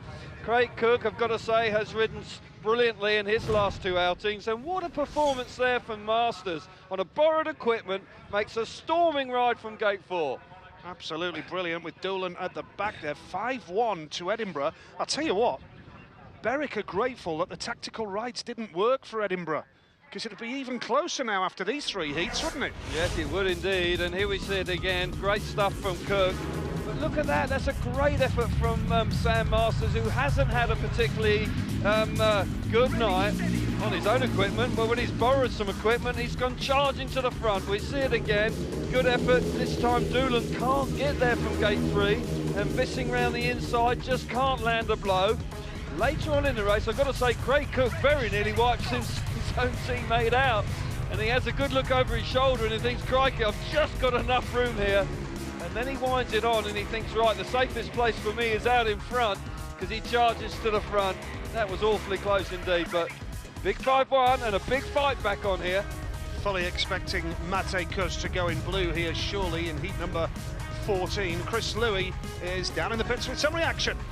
Yes, I'm down there with Sam. Sam, how frustrating is it when you borrow someone's bike and go a lot quicker in that race? I've rode both my bikes tonight, and I jumped on Sedgie's, and it felt like a new bike. So I don't know what's going on with mine. I've tried everything all night on both of them and I'm just going nowhere. So jump on sedges and it shows that I can do it. It was pretty close down the back straight on lap 1 though. You look like you hit second gear, because at 1 minute it looked like Klaus Vissing was going to get up the inside. The next minute you shot past Craig Cook, your team partner, to hit the front. Yeah, I think I went a little bit too wide and I knew Cookie was there to cover me, but then I seen Klaus jumping in there and he's not scared to throw the elbows out, so it was good to get around, but I'm stoked to get a paid win. It shows the spirit in this camp. I mean, you're used to winning, you guys, all season long, and you're so far behind, and you're back to within 8 points now, and possibly grabbing a point out of tonight. Yeah, like we all get on pretty well. We've got an awesome team, and all the boys, I love them all. So we're having a good year, and obviously when we're behind, we don't give up. Thanks, Sam. Cheers, mate. Well, as you can see across the bottom of your screen, if Edinburgh lose by 6 or less, they'll get a league point here tonight. They have brought Aaron Fox in for Derek Snedden. Slightly surprised that Kuss isn't going here for the Berwick Bandits off gate 2, perhaps for Edinburgh, but I'm sure there's reasons why. Worrell goes off the inside in white for Edinburgh, Edinburgh for Berwick, Fox for Edinburgh, and Weathers for the Berwick Bandits. 2 5-1s for Edinburgh, and they get a draw. And I'm quite sure that Berwick will be desperate to secure the victory here in heat number 14, but they've still got a little bit of work to do to get over the finish line. Here we go, heat number 14, and it's a good start from the man in red, Matt Weathers, and down in the first turn goes Edinburgh. Yeah. Will the referee let the race continue? Edinburgh staying down, the red lights are going to have to come on now. The red lights are on, so they stayed off for quite some time. I wonder if that's a reaction, and perhaps with Graham Flint looking at that and maybe believing that Edinburgh is the cause of the stoppage and will be disqualified, perhaps. Well, that is often the case when the referee's reluctant to put the red lights on. We'll see it again. We've got Worrell on the inside, Derek Snedden there. Not a lot of contact, was there? This might give us a bit more of a clue coming from behind. Yeah, he's got his leg back. He's not in a very good position going into the first corner. You see he's got his left leg back. I can't really see if there's a lot of contact on that view. But yeah, he might be vulnerable here to an exclusion. Well, again, this is a classic case where it's a first turn incident, so could put him Graham Flint can put him back and say it's an unsatisfactory start to the race. He's just missed the for start. Me, yeah. I don't, you know, personally, if that was later in the race, he would have to be disqualified, wouldn't he? There doesn't look too much contact there, Nigel, and he's not in a very good position on the bike. He's very vulnerable. He's disqualified. The referee has disqualified Alex Edberg for being the primary cause of the stoppage. Well, which means that Berwick have only one rider here in Heat 14 now. Wow, what a turnaround of events this is. Really is now. All the pressure will now go on to Matthew Weathers, who's been in pretty good form apart from his first ride. But Alex Edberg there was in the wrong position. He had his left leg back, and he was almost in this impossible position where he wasn't going to be able to support himself going into the first corner. He's going to feel frustrated, but you watch him here, his left leg, it's just actually the referee looked at this particular shot, no real contact. He's got his left leg tucked behind him, so he wasn't able to hold himself up. Is that the right decision in your eyes, Kelvin? When you see that view, unfortunately for Alex, it is, yes, because just hasn't got himself in the right view, and he's got himself all in an unfortunate position on the bike where he isn't going to be able to hold himself up.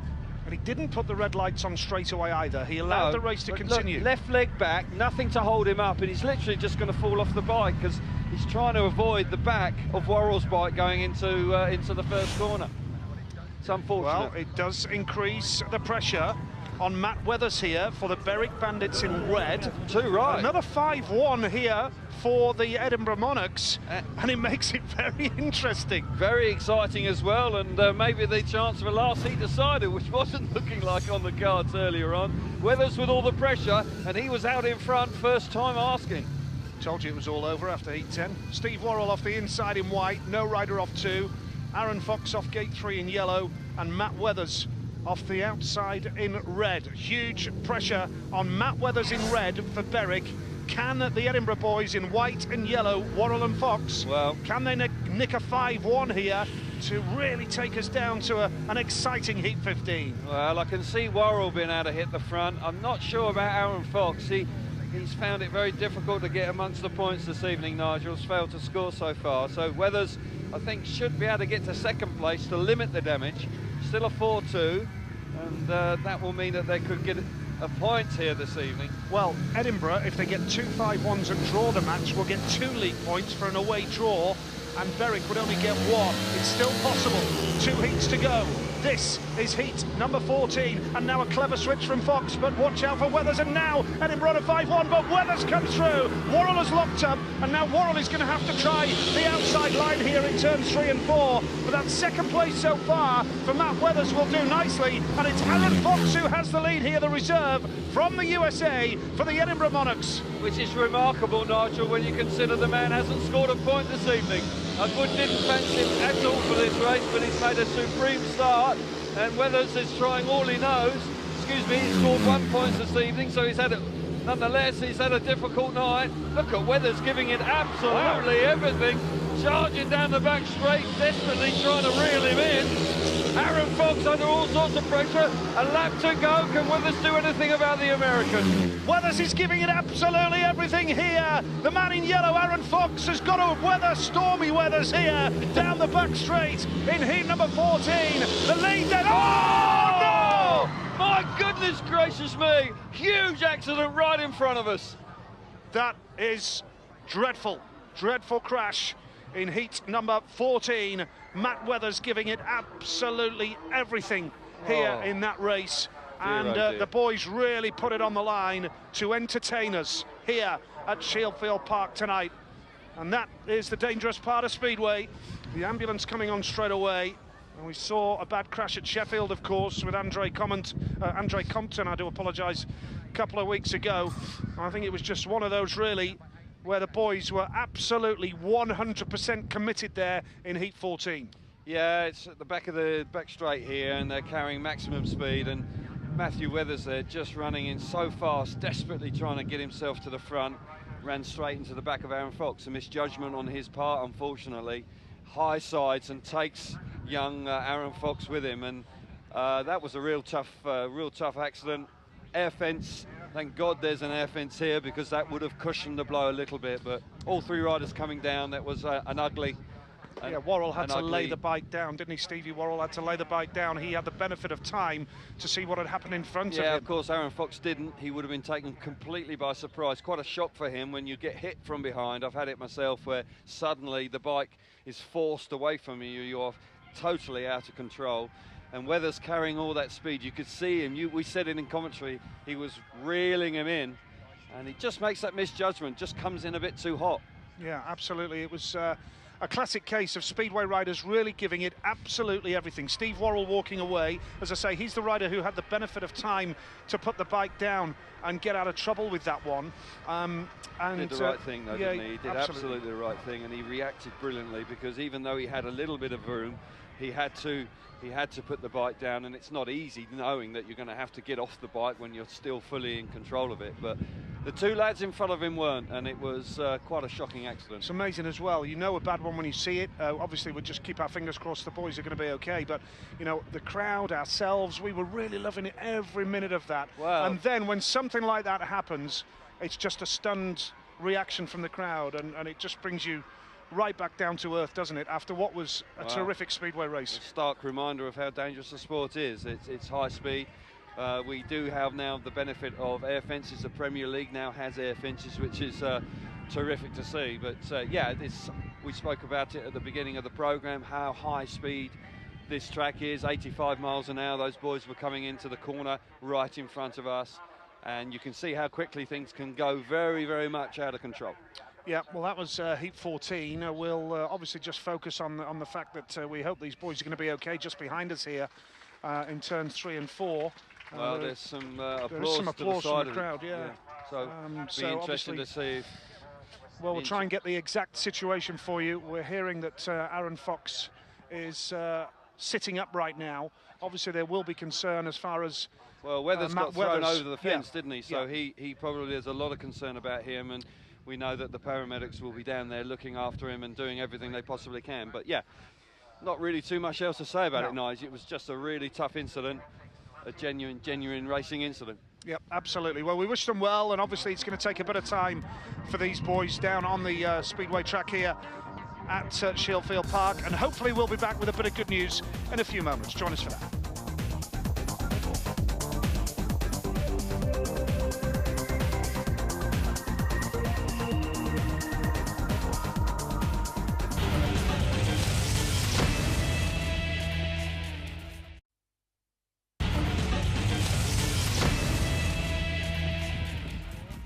Welcome back here to Shielfield Park, the home of the Berwick Bandits. We are awaiting confirmation of the result of Heat 14. Referee Graham Flint is going to watch the replay before giving a verdict on that. It's Berwick 43, Edinburgh Monarchs 35. Now, Aaron Fox, one of the riders involved in that incident, is sat up, but we are hearing that it could be a collarbone problem for Aaron Fox, who was hit by Matt Weathers there, and our concerns are with Matt Weathers as well right now. Steve Worrell has walked away from that incident, but obviously our concerns are with the injured riders. Now, Chris Louis is with Craig Cook. Chris. Thanks, Nigel. Yeah, well, Craig, you've obviously been trackside to check out both the guys. Can you give us an update? Yeah, both of them don't seem too much pain. You know, Matty went over the fence there and was just wedged down at the back of the fence. So they've just been quite cautious with him. I think they're going to put him on a backboard just to be, you know, cautious. So and Aaron's, you know, Aaron's not in too much pain either. So whether Heat 15 is going to go ahead now, you know, I think the main priority is both the boys are okay, and you know, that was obviously the main thing. Well, obviously, the last couple of heats, you boys have been making a comeback, some cracking racing. It does highlight just how quick this track is. You know, just the smallest misjudgment, as Maddie there, just misjudged where Aaron was and just tipped his back wheel. It's so crucial here, you know, you'll know as a rider, you know, you come into the turns here and you've just got to miss the curb and then run up. You know, you can't make any slight mistake, you know, you've got to carry all your momentum. And, you know, Matty obviously chasing Aaron there and just went in a little bit too tight and just clipped his back wheel. But you know, getting it right and getting it wrong is, you know, it's within an inch. So unfortunately, Matty got it wrong, and you know, these things happen. You know, this is Speedway. Well, hopefully we'll see both lads up on their feet. Thanks, Craig. Yeah, cheers, mate. Well, there is Aaron Fox, and we wish him well in his first full season in British Speedway. Aaron, who is from the USA. And has had encouraging news though, that from Craig. Encouraging, yeah, really fingers encouraging, crossed. because Matty Weathers went over the fence in dramatic style. Aaron Fox was having a super ride there, and he was really hanging on out in front.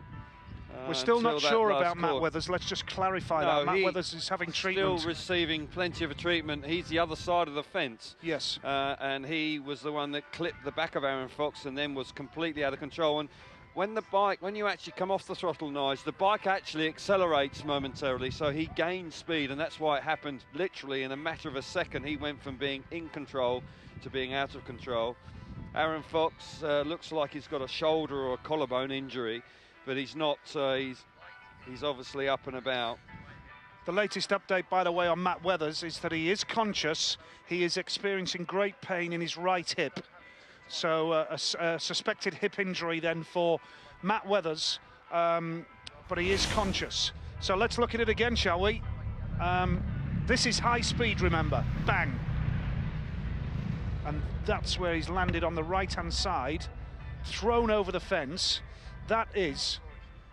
I don't really like looking at that. No, I don't like that either. It's, it's pretty, you know, the fella's going to be knocked about, to say the least, and you know, no wonder they're taking their time. I think he's going to be very uncomfortable. Very much so. Aaron Fox behind us, just getting on a stretcher, and as we say, we are awaiting firm news where Matt Weathers is concerned, but quite clearly, as it stands at the moment, the early indications are that we are seeing a hip injury. His right hip is the problem. I suspect that's where he landed on it, that we saw there. The impact of the landing with the right hip is probably what has caused the problem, and Aaron Fox up talking, and we are told that Matt Weathers is conscious as well, but he is still down.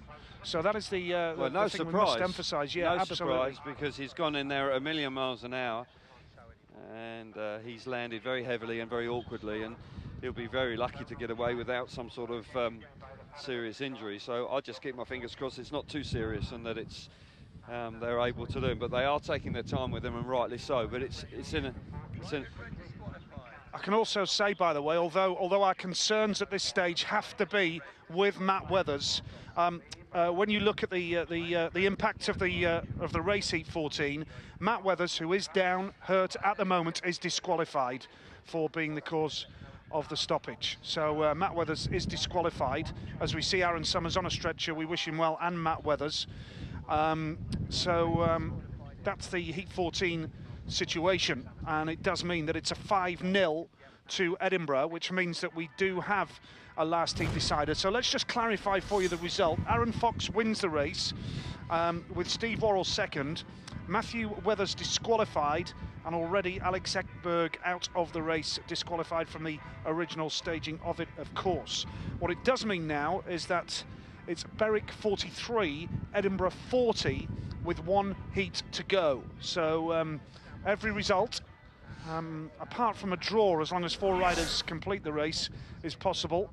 Aaron Fox being taken off quite clearly in pain with a collarbone injury. I know this was a really shocking incident, but when you look at the result and this point situation, look back at heat 10, 39-21 to the home side, and now we're back to 43-40 with a heat remaining, and a 5-1 to the Edinburgh Monarchs, and it could well be a victory for them, which would be an astonishing turnaround. But Matt Weathers is on a stretcher now, and I suspect they're going to take him down towards the pits area on a stretcher.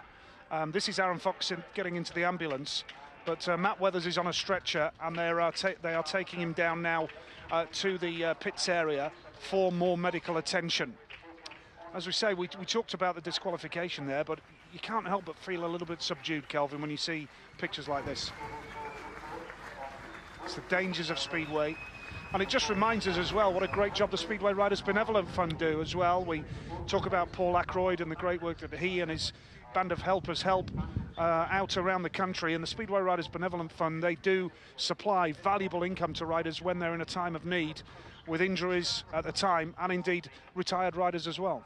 Yes, it can be very useful when you have extended periods away from the track because of injury. Then every little bit, of course, you have to have insurance policies as well that can help you out with some, you know, recuperation and physiotherapy when you come back from injuries. So yeah, every penny is vital. Well, let's get some more reaction. Trackside is Chris Louis now. Chris. Thanks, Nigel. Yeah, just have a quick word with Justin. Justin, you've been with Aaron all the time while they've been loading him in the ambulance. How's he? Yeah, he just doesn't really know where he is at the minute. So, you know, he's just got to, you know, have a trip in the ambulance and see what he can do from there. But, you know, it's a nasty crash and it's a fast pace, so you don't really know how they are at the minute, so we'll just have to wait and see.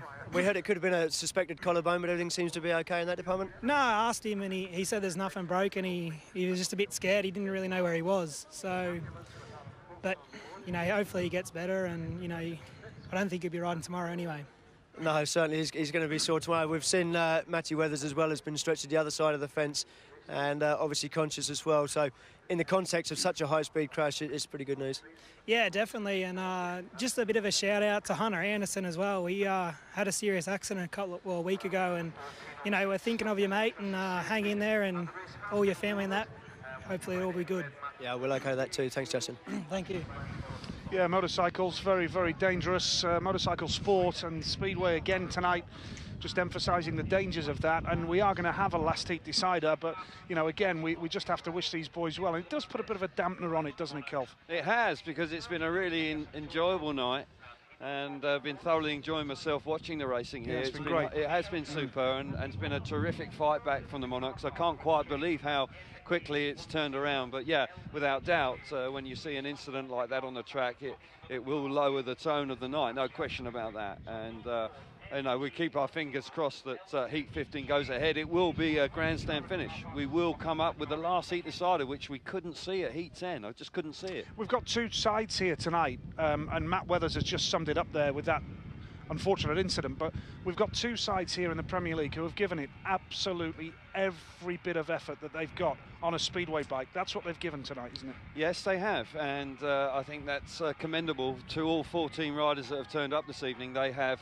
had good racing conditions here this evening, which is all credit to the track creator, and they've done sterling work, and it was just a minor misjudgment from Matthew there, just coming in a little bit too hot. As a former rider, and I know Chris can comment on this as well, but Kelvin, as a former rider, does it affect you when you see crashes like that? Because knowing that you spent years and years on one of these machines, Does it affect you as well when you see it, because you could have been there? That could have been you? I found it very difficult to go and look and go to my teammate, because there would be a period of time like heat 15's coming up, and when that green light comes on, you've got to race as if your life depends on it again.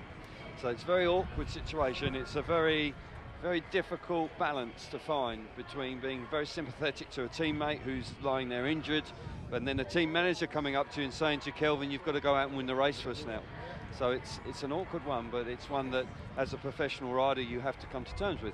I'm sure every Speedway rider watching this tonight will understand exactly what you're saying, Kelvin. It must be so difficult, but you guys, Speedway riders, long track riders, you made a pretty stern stuff. You have to be, and you know, it's your job at the end of the day, and the fact is there's points on the line here, and I know that that's tough to say, but that's the reality of the situation. That man there, Craig Cook, his team were dead and buried after heat 10. All of a sudden, he could be the hero of the night for the Monarchs. If he pops off the start here and gets joined by his teammate, they could somehow miraculously win this meeting.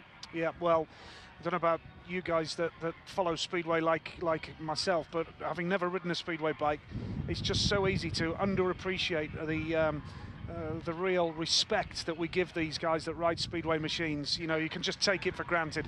It's absolutely fantastic. So let's build up to heat number 15 now with Chris Louis. Thanks, Nigel.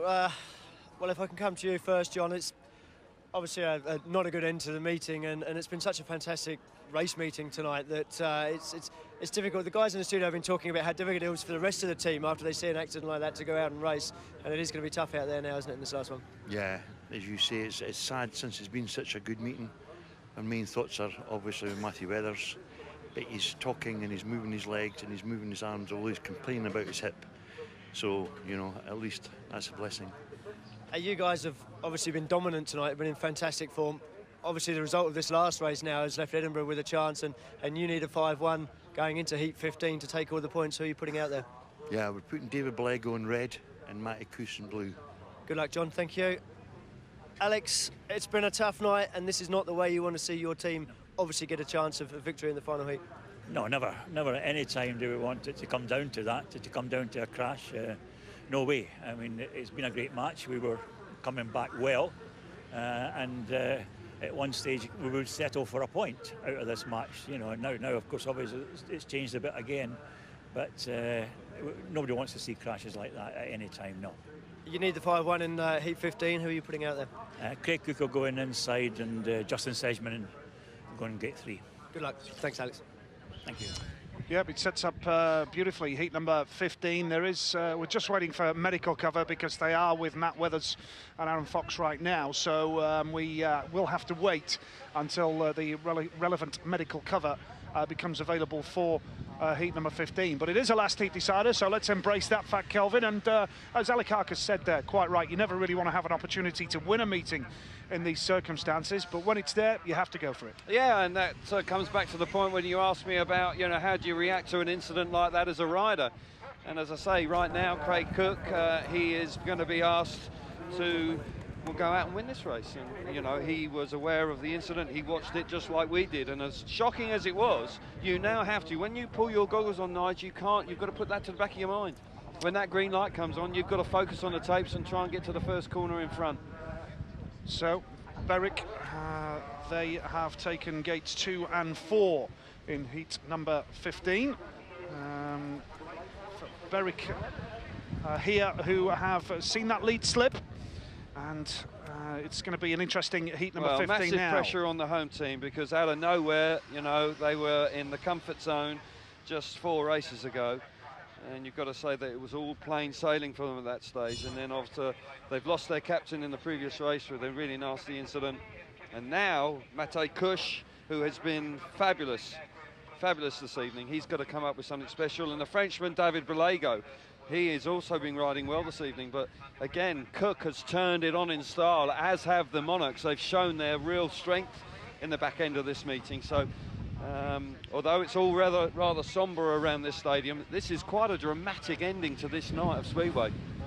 Well, whilst we await heat number 15, let's just remind you that the playoffs are coming.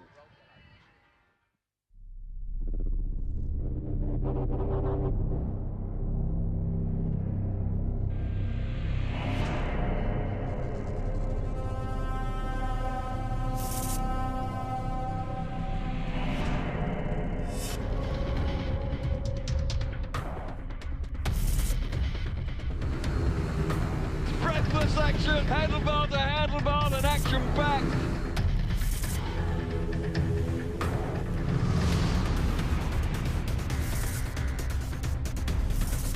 That's more like it for the Hammers. What a ride from Ty Woffenden. The Pirates have got there. Watch out for the Eagles. What a ride for the Coventry Bees. Kingsland are absolutely on fire. Super speedway. The pressure doesn't get any more intense. They cannot afford to lose.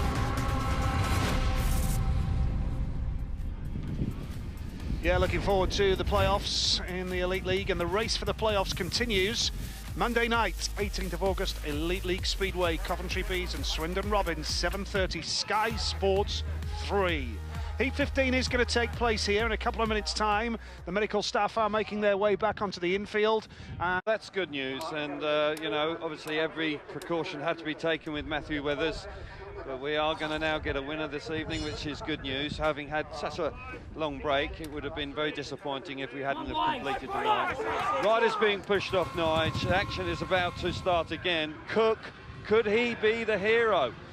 They look dead and buried at Heat 10. You could not believe that this was going to go down to the last race. I was asked earlier on when we did the news cross, how's it going to go tonight? Yeah. It's going to be a last heat decider. You were right. Well, yeah. Never in doubt. Never in doubt. Yep, Heat 15 it is. Let's enjoy this now. We wish Aaron Fox and Matt Weathers all the very best, of course. We do indeed. But here we go with the last heat decider, heat number 15 here at Shielfield Park.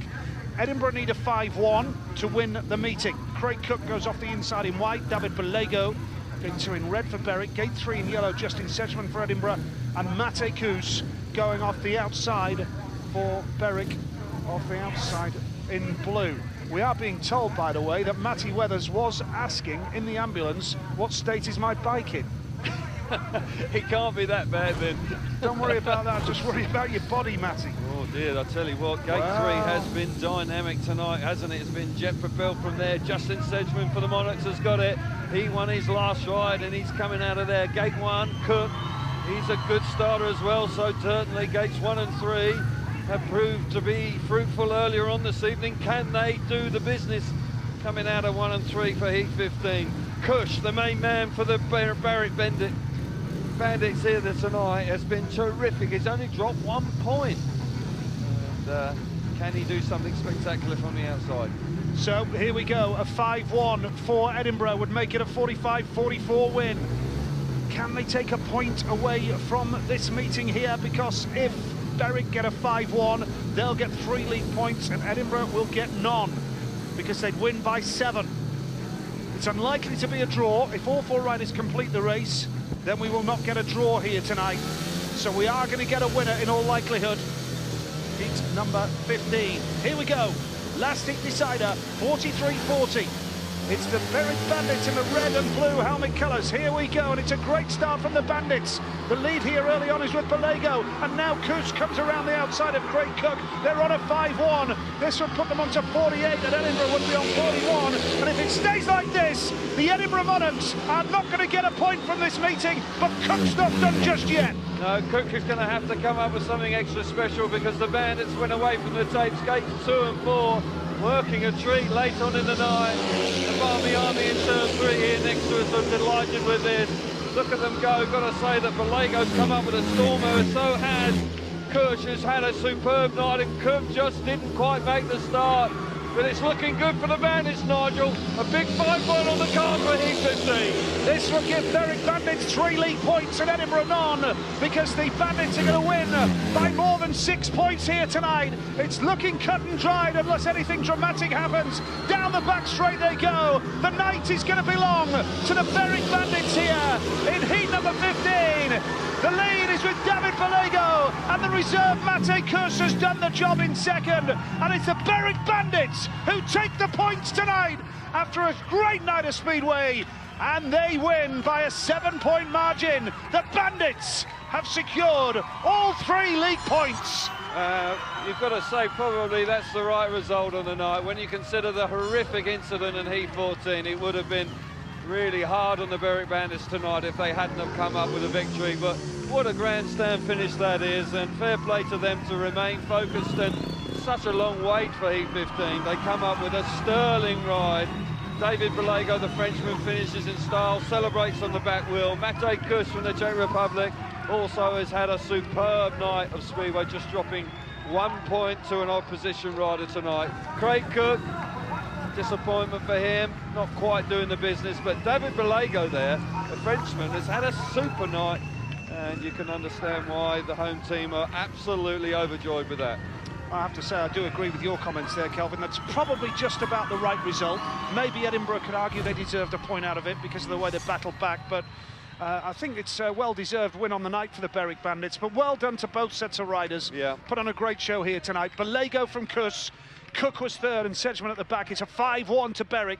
They win tonight by 48 points to 41. That 7-point margin gives the Berwick Bandits all 3 league points. It does, and Cook just lifts a little bit too hard on the inside, and I've got to say, with a lot of credit here to the Bandits boys, because gates 2 and 4 were not the favoured gates, but I've got to say David Balago out of gate 2, a supreme start from him, and Kush follows him through. Sedgman and Cook there for the Monarchs just couldn't land a blow, and it was about getting away from the tapes. Balago out in front, terrific ride from him, celebrates in style. The home fans absolutely chuffed to bits with this. Clear delight throughout the paddock as well.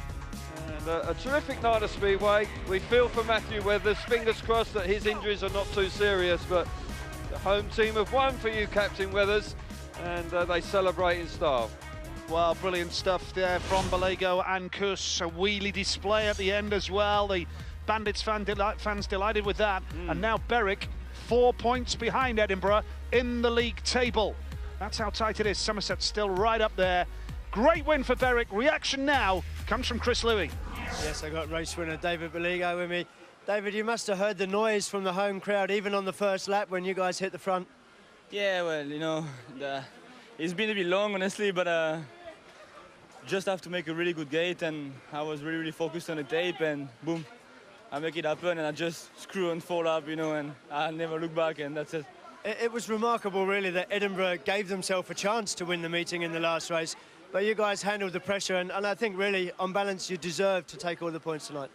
Yeah, well, I have to say, you know, it's really bad for Matty, you know. I hope he's going to be, like, quick, better, you know, and but yeah, after this, you know, come on, we deserve to win, you know what I mean? We're 5-1, and that's good, we got it, so that's perfect. Great stuff, well done, David. There is one more interested party here, a smile on his face, John.